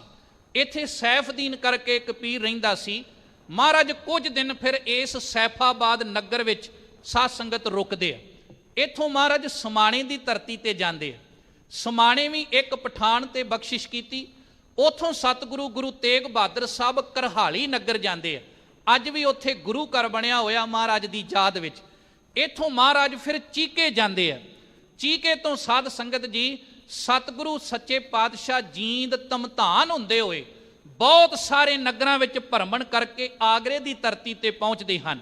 ਤੇ ਜਦੋਂ ਸਤਿਗੁਰੂ ਸੱਚੇ ਪਾਤਸ਼ਾਹ ਆਗਰੇ ਗਏ, ਇੱਥੇ ਵੀ ਦੋ ਅਸਥਾਨ ਨੇ ਮਹਾਰਾਜ ਸੱਚੇ ਪਾਤਸ਼ਾਹ ਦੀ ਯਾਦ ਵਿੱਚ ਬਣੇ ਹੋਏ। ਇੱਕ ਮਾਈ ਕਾ ਥਾਨ ਹੈ। ਮਹਾਰਾਜ ਜਦੋਂ ਬਗੀਚੇ ਵਿੱਚ ਜਾ ਕੇ ਬੈਠੇ ਤੇ ਵੇਖਿਆ ਵੀ ਇੱਕ ਆਜੜੀ ਭੇਡਾਂ ਤੇ ਬੱਕਰੀਆਂ ਚਾਰਦਾ ਪਿਆ ਹੈ। ਇਸ ਨੌਜਵਾਨ ਨੂੰ ਸਤਿਗੁਰੂ ਸੱਚੇ ਪਾਤਸ਼ਾਹ ਨੇ ਇੱਕ ਬਹੁਤ ਕੀਮਤੀ ਅੰਗੂਠੀ ਦਿੱਤੀ। ਕਵੀ ਸੰਤੋਖ ਸਿੰਘ ਸ਼੍ਰੀ ਗੁਰਪ੍ਰਤਾਪ ਸੂਰਜ ਗ੍ਰੰਥ ਵਿੱਚ ਤੇ ਭਾਈ ਸਾਹਿਬ ਭਾਈ ਵੀਰ ਸਿੰਘ ਆਪਣੇ ਗ੍ਰੰਥ ਵਿੱਚ ਲਿਖਦੇ ਨੇ ਕਿ ਉਹ ਕੀਮਤੀ ਮੁੰਦਰੀ ਜਿਹਦੇ ਵਿੱਚ 8 ਨੁਕਰਾ ਹੀਰਾ ਜੜਿਆ ਹੋਇਆ ਸੀ, ਤੇ ਨਾਲ ਇਹ ਗੱਲ ਕਹੀ ਕਿ ਤੇਰੇ ਇੱਜੜ ਦੀ ਰਾਖੀ ਸਾਡੇ ਸਿੱਖ ਕਰ ਲੈਣਗੇ, ਤੇ ਤੂੰ ਜਾ ਇਸ ਅੰਗੂਠੀ ਨੂੰ ਗਹਿਣੇ ਪਾ ਕੇ ਉਥੋਂ 2 ਟਕੇ 2 ਰੁਪਏ ਲੈ ਕੇ ਕੁਝ ਮਿਸ਼ਠਾਨ ਕੁਝ ਮਠਿਆਈ ਲੈ ਕੇ ਆ। ਇਹਨੇ ਹੱਥ ਜੋੜ ਕੇ ਕਿਹਾ ਕਿ ਮਹਾਰਾਜ ਮੇਰੇ ਕੋਲ ਕੋਈ ਚੰਗਾ ਕੱਪੜਾ ਨਹੀਂ, ਮੇਰੇ ਤਨ ਤੇ ਪਾਏ ਹੋਏ ਕੱਪੜੇ ਵੀ ਬੜੇ ਮੈਲੇ ਕੁਚੈਲੇ ਹਨ, ਤੇ ਮੈਂ ਮਠਿਆਈ ਬੰਨ ਕੇ ਕਿਵੇਂ ਲੈ ਕੇ ਆਵਾਂਗਾ। ਹਜੂਰ ਨੇ ਦੂਸਰਾ ਫਿਰ ਇੱਕ ਕੀਮਤੀ ਦਸ਼ਾਲਾ ਦਿੱਤਾ। ਇਹ ਆਜੜੀ ਇੱਕ ਕੀਮਤੀ ਦਸ਼ਾਲਾ ਤੇ ਇੱਕ ਉਹ ਜਿਹੜੀ ਮੁੰਦਰੀ ਸੀ ਲੈ ਕੇ ਦੁਕਾਨ ਤੇ ਪਹੁੰਚਦਾ ਹੈ। ਦੁਕਾਨ ਵਾਲੇ ਨੇ ਵੇਖਿਆ ਵੀ ਬੰਦੇ ਦੇ ਬਸਤਰ ਪਾਟੇ ਨੇ, ਮੈਲੇ ਕੁਚੈਲੇ ਨੇ, ਤੇ ਉਹ ਕਹਿੰਦਾ ਤੂੰ ਐਡੀ ਕੀਮਤੀ ਮੁੰਦਰੀ ਲਈ ਕਿੱਥੋਂ? ਤੇ ਉਹਨੇ ਜਵਾਬ ਦਿੱਤਾ ਜੀ ਸਾਡੇ ਇਸ ਸ਼ਹਿਰ ਦੇ ਅੰਦਰ ਬਗੀਚੇ ਵਿੱਚ ਕੋਈ ਰਹਿਬਰ ਆਇਆ ਹੈ, ਇਹ ਮੁੰਦਰੀ ਮੈਨੂੰ ਉਹਨਾਂ ਨੇ ਦਿੱਤੀ ਹੈ। ਉਹਨੇ ਅੱਗੋਂ ਦਰੋਗੇ ਨਾਲ ਗੱਲ ਕੀਤੀ, ਦਰੋਗੇ ਨੇ ਕਿਲੇਦਾਰ ਨਾਲ ਕੀਤੀ, ਤੇ ਸਤਿਗੁਰੂ ਸੱਚੇ ਪਾਤਸ਼ਾਹ ਵੇਖੋ ਮਹਾਰਾਜ ਆਪ ਆਪਣੀ ਗ੍ਰਿਫਤਾਰੀ ਦੇਣ ਲਈ ਤਿਆਰ ਹੋਏ, ਤੇ ਤਾਂ ਹੀ ਉਹਨਾਂ ਨੇ ਇਹ ਕੌਤਕ ਵਰਤਾਇਆ। ਫਿਰ ਇੱਥੇ ਮਹਾਰਾਜ ਸੱਚੇ ਪਾਤਸ਼ਾਹ ਕੁਝ ਦਿਨ ਰਹੇ ਆਗਰੇ ਦੀ ਧਰਤੀ ਤੇ। ਹੁਣ ਆਗਰੇ ਤੋਂ ਸੁਣਿਆ ਜਾਂਦਾ ਹੈ ਔਰੰਗਜ਼ੇਬ ਬਾਦਸ਼ਾਹ ਨੂੰ ਕਿ ਗੁਰੂ ਤੇਗ ਬਹਾਦਰ ਸਾਹਿਬ ਇੱਥੋਂ ਦਾ ਦਰੋਗਾ ਤੇ ਇੱਥੋਂ ਦੇ ਕਿਲੇ ਦਾ ਕਿਲੇਦਾਰ ਉਹ ਸੁਨੇਹਾ ਭੇਜਦੇ ਨੇ ਕਿ ਗੁਰੂ ਤੇਗ ਬਹਾਦਰ ਸਾਹਿਬ ਉਹ ਸਾਡੇ ਪਾਸ ਹਨ। ਇਤਿਹਾਸ ਕਹਿੰਦਾ 12,000 ਸੈਨਿਕਾਂ ਨੂੰ ਔਰੰਗਜ਼ੇਬ ਇਸ ਕਰਕੇ ਮਹਾਰਾਜ ਨੂੰ ਪਕੜਨ ਵਾਸਤੇ ਭੇਜਦਾ ਹੈ ਕਿ ਗੁਰੂ ਹਰਗੋਬਿੰਦ ਸਾਹਿਬ ਮਹਾਰਾਜ ਨੇ ਗਵਾਲੀਅਰ ਦੇ ਕਿਲੇ ਵਿੱਚੋਂ 52 ਬੇਕਸੂਰ ਰਾਜੇ ਛੁਡਵਾਏ ਸਨ। ਉਹ ਰਾਜੇ ਉਹਨਾਂ ਰਾਜਿਆਂ ਦੇ ਪੁੱਤ ਪੋਤਰੇ ਗੁਰੂ ਨਾਨਕ ਦੇ ਘਰ ਨਾਲ ਜੁੜੇ ਨੇ। ਕਿਤੇ ਇਹ ਨਾ ਹੋਵੇ ਕਿ ਮੇਰੇ ਥੋੜੇ ਸੈਨਿਕ ਜਾਣ ਤੇ ਇਹ ਜਿਹੜੇ ਰਾਜੇ ਹਨ ਇਹ ਮੇਰੇ ਸੈਨਿਕਾਂ ਦੇ ਉੱਤੇ ਭਾਰੀ ਪੈ ਜਾਣ। ਪਰ ਸ਼ਾਇਦ ਉਹਨੂੰ ਇਹ ਨਹੀਂ ਸੀ ਪਤਾ ਕਿ ਇਹਨਾਂ ਵਿੱਚੋਂ ਕੋਈ ਅੱਗੇ ਨਹੀਂ ਆਇਆ, ਕਿਉਂਕਿ ਆਉਣ ਵਾਲੇ ਸਮੇਂ 'ਚ ਵੀ ਗੁਰੂ ਗੋਬਿੰਦ ਸਿੰਘ ਮਹਾਰਾਜ ਜਦੋਂ ਉਹਨਾਂ ਨੂੰ ਸ਼੍ਰੀ ਅਨੰਦਪੁਰ ਸਾਹਿਬ ਦੀ ਧਰਤੀ ਤੇ ਘੇਰਾ ਪਾ ਲਿਆ ਨਾ, ਔਰੰਗਜ਼ੇਬ ਦੀਆਂ ਫੌਜਾਂ ਤੇ ਪਹਾੜੀ ਰਾਜਿਆਂ ਨੇ ਘੇਰਾ ਜ਼ਰੂਰ ਪਾ ਲਿਆ, ਪਰ ਇਹ ਅਹਿਸਾਨ ਫਰਾਮੋਸ਼ ਸਨ। ਇਹਨਾਂ ਇੱਕ ਵਾਰ ਨਾ ਸੋਚਿਆ ਪਹਾੜੀ ਰਾਜਿਆਂ ਨੇ ਕਿ ਜਿਸ ਗੁਰੂ ਦੇ ਬਾਬੇ ਨੇ ਸਾਡੇ ਬਜ਼ੁਰਗਾਂ ਨੂੰ ਗਵਾਲੀਅਰ ਦੇ ਕਿਲੇ 'ਚੋਂ ਰਿਹਾ ਕਰਵਾਇਆ, ਅੱਜ ਅਸੀਂ ਗੁਰੂ ਨੂੰ ਘੇਰਾ ਪਾ ਕੇ ਕੀ ਸਾਬਤ ਕਰਨਾ ਚਾਹੁੰਦੇ। ਪਰ ਇਹ ਤੌਖਲਾ, ਇਹ ਡਰ ਸੀ। ਕਵੀ ਜੀ ਕਹਿੰਦੇ ਵੀ ਔਰੰਗਜ਼ੇਬ ਦੇ ਮਨ ਦੇ ਅੰਦਰ, ਇਸ ਕਰਕੇ ਉਹਨੇ 12,000 ਸੈਨਿਕ ਭੇਜਿਆ ਤੇ ਸਤਿਗੁਰੂ ਗੁਰੂ ਤੇਗ ਬਹਾਦਰ ਸਾਹਿਬ ਮਹਾਰਾਜ, ਭਾਈ ਮਤੀ ਦਾਸ, ਭਾਈ ਸਤੀ ਦਾਸ, ਭਾਈ ਦਿਆਲਾ ਜੀ, ਭਾਈ ਊਦਾ ਜੀ, ਭਾਈ ਗੁਰਦਿੱਤਾ ਜੀ, ਇਹ ਤਾਦਕ ਸਿੱਖਾਂ ਦੇ ਨਾਲ ਦਿੱਲੀ ਦੀ ਧਰਤੀ ਤੇ ਜਾਂਦੇ ਹਨ। ਹੁਣ ਵੇਖਿਓ ਵੀ ਦਿੱਲੀ ਦੀ ਧਰਤੀ ਤੇ ਕੀ ਕੁਝ ਵਾਪਰਦਾ ਹੈ। ਸਭ ਤੋਂ ਪਹਿਲਾਂ ਮਹਾਰਾਜ ਨੂੰ ਇੱਕ ਪੁਰਾਣੀ ਹਵੇਲੀ ਦੇ ਅੰਦਰ ਕੈਦ ਕੀਤਾ ਗਿਆ ਤੇ ਲੋਕਾਂ ਦੇ ਮਨਾਂ ਅੰਦਰ ਇਹ ਭਰਮ ਸੀ ਕਿ ਇਸ ਹਵੇਲੀ ਵਿੱਚ ਭੂਤਾਂ ਤੇ ਪ੍ਰੇਤਾਂ ਦਾ ਵਾਸ ਹੈ।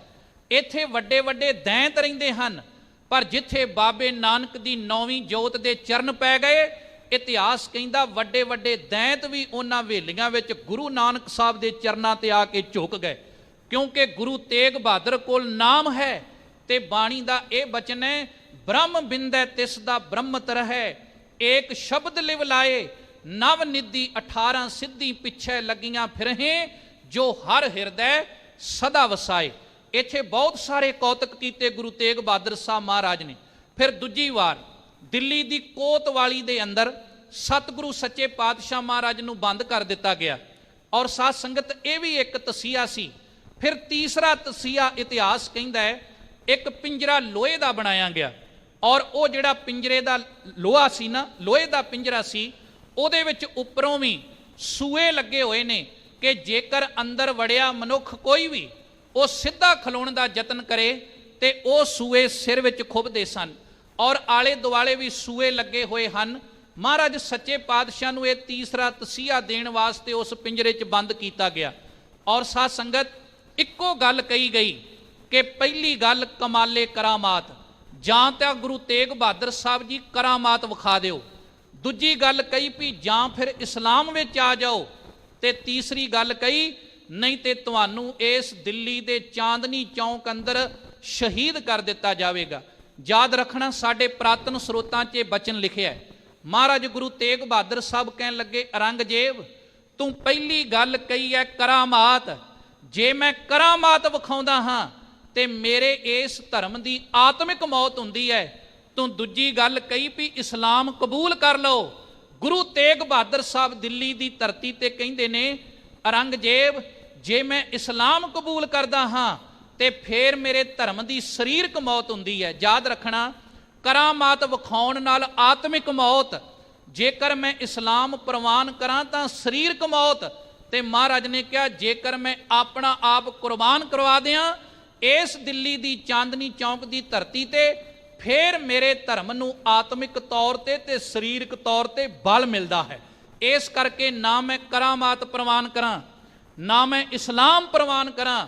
ਤੇ ਆ ਜਿਹੜਾ ਤੂੰ ਮਰਨ ਦਾ ਡਰ ਦੇ ਰਿਹਾ ਹੈ, ਇਹ ਤਾਂ ਸਾਡੇ ਪਾਤਸ਼ਾਹ ਪਹਿਲਾਂ ਹੀ ਬਾਣੀ 'ਚ ਕਹਿ ਗਏ ਵੀ ਪਹਿਲਾਂ ਮਰਨ ਕਬੂਲ, ਜੀਵਨ ਕੀ ਛੱਡ ਆਸ, ਹੋ ਸਬਨਾ ਕੀ ਰੇਨਕਾ ਤੋਂ ਆਓ ਹਮਾਰੇ ਪਾਸ। ਯਾਦ ਰੱਖਣਾ ਸਾਧ ਸੰਗਤ, ਗੁਰੂ ਪਿੰਜਰੇ ਵਿੱਚ ਕੈਦ ਹੈ ਤੇ ਸਾਹਮਣੇ 3 ਸਿੱਖ। ਅੱਜ ਵੀ ਚਾਂਦਨੀ ਚੌਂਕ ਇਸ ਗੱਲ ਦੀ ਗਵਾਹੀ ਭਰਦਾ ਹੈ। ਇਹ ਚਾਂਦਨੀ ਚੌਂਕ ਇਹਦਾ ਨਾਂ ਤਾਂ ਸੀ ਵੀ ਸ਼ਾਹਜਹਾਨ ਦੀ ਜਿਹੜੀ ਬੇਟੀ ਸੀ ਜਹਾਂਮਰਾ, ਉਹਦਾ ਨਾਂ ਸੀ, ਇਤਿਹਾਸ ਅੰਦਰ ਆਇਆ। ਉਹਨੇ ਉੱਥੇ ਇੱਕ ਚਬੱਚਾ ਬਣਾਇਆ ਸੀ ਤੇ ਜਦੋਂ ਭਰੇ ਪਾਣੀ ਵਿੱਚ ਸੂਰਜ ਦੀਆਂ ਕਿਰਨਾਂ ਪੈਂਦੀਆਂ ਤੇ ਉਹ ਚਾਂਦਨੀ ਵਾਂਗ ਚਮਕਦਾ ਸੀ ਪਾਣੀ, ਉਥੋਂ ਉਹਦਾ ਨਾਂ ਚਾਂਦਨੀ ਚੌਂਕ ਪੈ ਗਿਆ। ਹੁਣ ਉੱਥੇ ਕੋਈ ਚਬੱਚਾ ਨਹੀਂ, ਕੁਛ ਨਹੀਂ, ਉਸ ਜਗ੍ਹਾ ਤੇ ਘੰਟਾ ਘਰ ਸਥਾਪਿਤ ਹੈ। ਪਰ ਯਾਦ ਰੱਖਣਾ ਸਾਧ ਸੰਗਤ, ਜੇ ਦੁਨੀਆ ਤੇ ਅੱਜ ਵੀ ਉੱਥੇ ਕੋਈ ਕਿਰਨ ਪੈਂਦੀ ਹੈ ਜਾਂ ਉਹਨੂੰ ਚਾਂਦਨੀ ਚੌਂਕ ਨੂੰ ਦੁਨੀਆ 'ਚ ਵੇਖਿਆ ਜਾਂਦਾ ਹੈ, ਉਹ ਕੇਵਲ ਗੁਰੂ ਤੇਗ ਬਹਾਦਰ ਸਾਹਿਬ ਮਹਾਰਾਜ ਦੀ ਸ਼ਹੀਦੀ ਕਰਕੇ ਹੀ ਵੇਖਿਆ ਜਾਂਦਾ ਹੈ।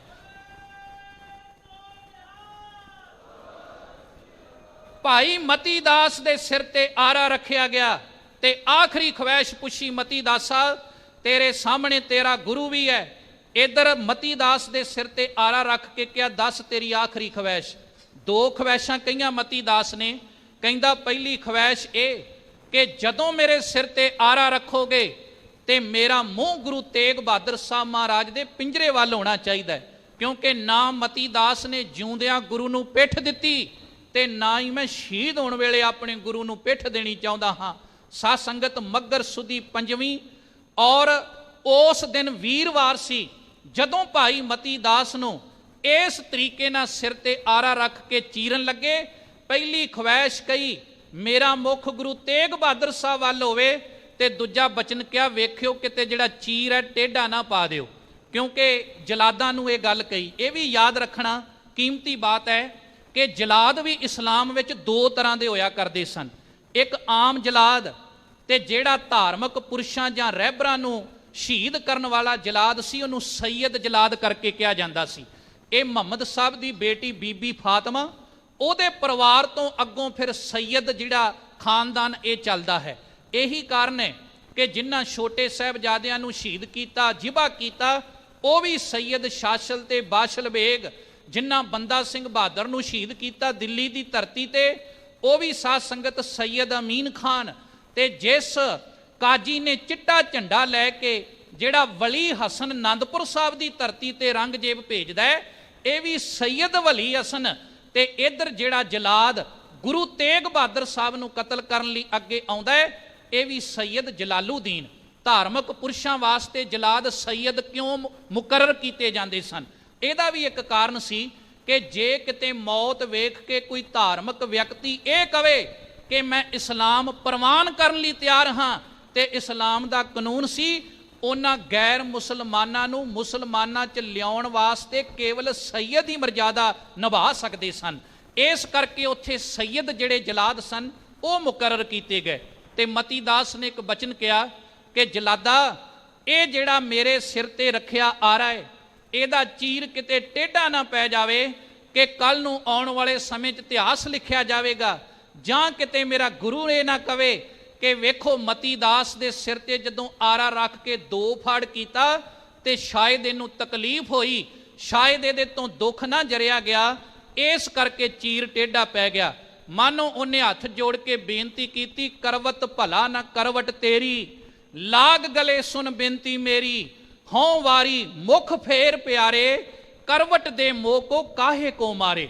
ਮੈਂ ਆਪਣੇ ਗੁਰੂ ਦੇ ਪਿਆਰ ਸਦਕਾ ਗੁਰੂ ਨੂੰ ਪਿੱਠ ਨਹੀਂ ਦੇ ਸਕਦਾ, ਪਰ ਜਲਾਦੋ ਇਹੋ ਜੇ ਆਰੇ ਇੱਕ ਤਾਂ ਕੀ, ਜਿੰਨੇ ਮਰਜੀ ਆਰੇ ਮੇਰੇ ਸਿਰ ਤੇ ਰੱਖ ਦਿਓ, ਨਾ ਮਤੀ ਦਾਸ ਨੇ ਜਿਉਂਦਿਆਂ ਗੁਰੂ ਨੂੰ ਪਿੱਠ ਦਿੱਤੀ, ਨਾ ਮੈਂ ਸ਼ਹੀਦ ਹੋਣ ਵੇਲੇ ਪਿੱਠ ਦਵਾਂਗਾ। ਆਰਾ ਪਿਆਰਾ ਲਗਤ ਹੈ, ਕਾਰਾ ਕਰੂੰ ਬਣਾਏ, ਸਿਰ ਜਾਵੇ ਤਾਂ ਜਾਵੇ, ਮੇਰਾ ਸਿੱਖੀ ਸਿਦਕ ਨਾ ਜਾਏ। ਸਾਧ ਸੰਗਤ ਯਾਦ ਰੱਖਣਾ। ਫਿਰ ਭਾਈ ਸਤੀ ਦਾਸ ਨੂੰ ਰੂੰ 'ਚ ਲਪੇਟ ਕੇ ਅੱਗ ਲਾਈ। ਉਹਦਾ ਕਾਰਨ ਸੀ ਹੌਲੀ ਹੌਲੀ ਸੇਕ ਲੱਗੇਗਾ, ਮਤੀ ਦਾਸ ਇਹ ਕਵੇਗਾ ਕਿ ਮੈਂ ਆਪਣਾ ਧਰਮ ਛੱਡਣ ਲਈ ਤਿਆਰ, ਪਰ ਇਦਾਂ ਨਾ ਹੋਇਆ। ਉਹਨਾਂ ਨੇ ਆਪਣਾ ਆਪ ਸੜਵਾ ਕੇ ਉਹਨਾਂ ਸ਼ਹੀਦ ਤਾਂ ਹੋ ਗਏ, ਪਰ ਸਾਧ ਸੰਗਤ ਜੀ ਚਾਂਦਨੀ ਚੌਂਕ ਦੀ ਧਰਤੀ ਤੇ ਭਾਈ ਸਾਹਿਬ ਭਾਈ ਸਤੀ ਦਾਸ ਆਪਣੇ ਇਤਿਹਾਸ ਨੂੰ ਜਿੰਦਾ ਰੱਖ ਗਏ। ਫਿਰ ਭਾਈ ਦਿਆਲਾ ਜੀ, ਉਹਨਾਂ ਨੂੰ ਉਬਲਦੀ ਦੇਗ ਵਿੱਚ ਬਿਠਾ ਕੇ ਸ਼ਹੀਦ ਕੀਤਾ ਗਿਆ। ਹੁਣ ਵੇਖੋ ਸਾਡੀ ਕੌਮ ਦਾ ਇਤਿਹਾਸ, ਨਾ ਤੇ ਪਿੰਜਰੇ ਵਿੱਚ ਗੁਰੂ ਤੇਗ ਬਹਾਦਰ ਸਾਹਿਬ ਬੰਦ ਨੇ ਉਹ ਡੋਲੇ, ਤੇ ਨਾ ਸਾਹਮਣੇ 3 ਸਿੱਖ ਜਿਹੜੇ ਏਡੇ ਤਸੀਹੇ ਦੇ ਕੇ ਸ਼ਹੀਦ ਕੀਤੇ ਗਏ, ਨਾ ਹੀ ਉਹ ਡੋਲੇ। ਸਾਧ ਸੰਗਤ, ਪੰਜਾਬੀ ਦੀ ਇੱਕ ਬਹੁਤ ਪ੍ਰਸਿੱਧ ਕਹਾਵਤ ਹੈ, ਮੰਨਿਆ ਜਾਂਦਾ ਹੈ ਵੀ ਦੁਨੀਆ ਤੇ ਇੱਕ ਬਹੁਤਾਂਤ ਰਾਜ ਕਰਨ ਵਾਲਾ ਧਰਮ, ਜਦੋਂ ਉਹਨਾਂ ਦੇ ਪੈਗੰਬਰ ਨੂੰ ਸ਼ਹੀਦ ਕੀਤਾ ਜਾਣ ਲੱਗਾ, 13 ਚੇਲੇ ਗਏ ਤੇ ਸਾਹਮਣੇ ਮੌਤ ਵੇਖੀ ਤੇ ਉਹ ਮੁੱਕਰ ਗਏ। ਉਸ ਕੌਮ ਨੂੰ ਅੱਜ ਵੀ 13 ਸ਼ਬਦ ਤੋਂ ਅਲਰਜੀ ਹੈ।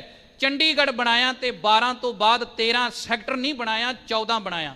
ਬਾਹਰਲੇ ਦੇਸ਼ਾਂ ਵਿੱਚ ਜਾਓ, ਕੋਈ ਵੀ ਉਸ ਧਰਮ ਦੇ ਲੋਕ 13 ਆਪਣੀ ਗੱਡੀ ਦਾ ਨੰਬਰ ਨਹੀਂ ਲੈਂਦੇ। ਔਰ ਅੱਜ ਵੀ ਪੰਜਾਬੀ ਦੀ ਕਹਾਵਤ ਆਮ ਸੱਥਾਂ 'ਚ ਬੋਲੀ ਜਾਂਦੀ ਹੈ, ਜਿਹੜਾ ਬੰਦਾ 2 ਬੇੜੀਆਂ 'ਚ ਪੈਰ ਰੱਖੇ, ਡਬਲ ਮਾਈਂਡਡ ਹੋ ਕੇ ਚੱਲੇ ਨਾ, ਤੇ ਕਿਹਾ ਜਾਂਦਾ ਜਾ ਫਲਾਨਿਆ ਤੂੰ ਕੌਣ, ਨਾ ਤੂੰ 3 ਚੋਂ ਤੇ ਨਾ ਤੂੰ 13 ਚੋਂ। ਵੀ 13 ਉਹ ਜਿਹੜੇ ਪੱਕੇ ਹੀ ਛੱਡ ਗਏ ਕਿਉਂਕਿ ਸਾਹਮਣੇ ਮੌਤ ਵੇਖੀ, ਤੇ 3 ਉਹ ਜਿਨ੍ਹਾਂ ਨੇ ਆਖਰੀ ਸਾਹ ਤੱਕ ਕਿਹਾ ਕਿ ਅਸੀਂ ਗੁਰੂ ਤੇਗ ਬਹਾਦਰ ਸਾਹਿਬ ਦੇ ਸਿੱਖ ਹਾਂ, ਦੁਨੀਆ ਦੀ ਕੋਈ ਤਾਕਤ ਸਾਨੂੰ ਆਪਣੇ ਈਮਾਨ ਤੋਂ ਥੜਕਾ ਨਹੀਂ ਸਕਦੀ।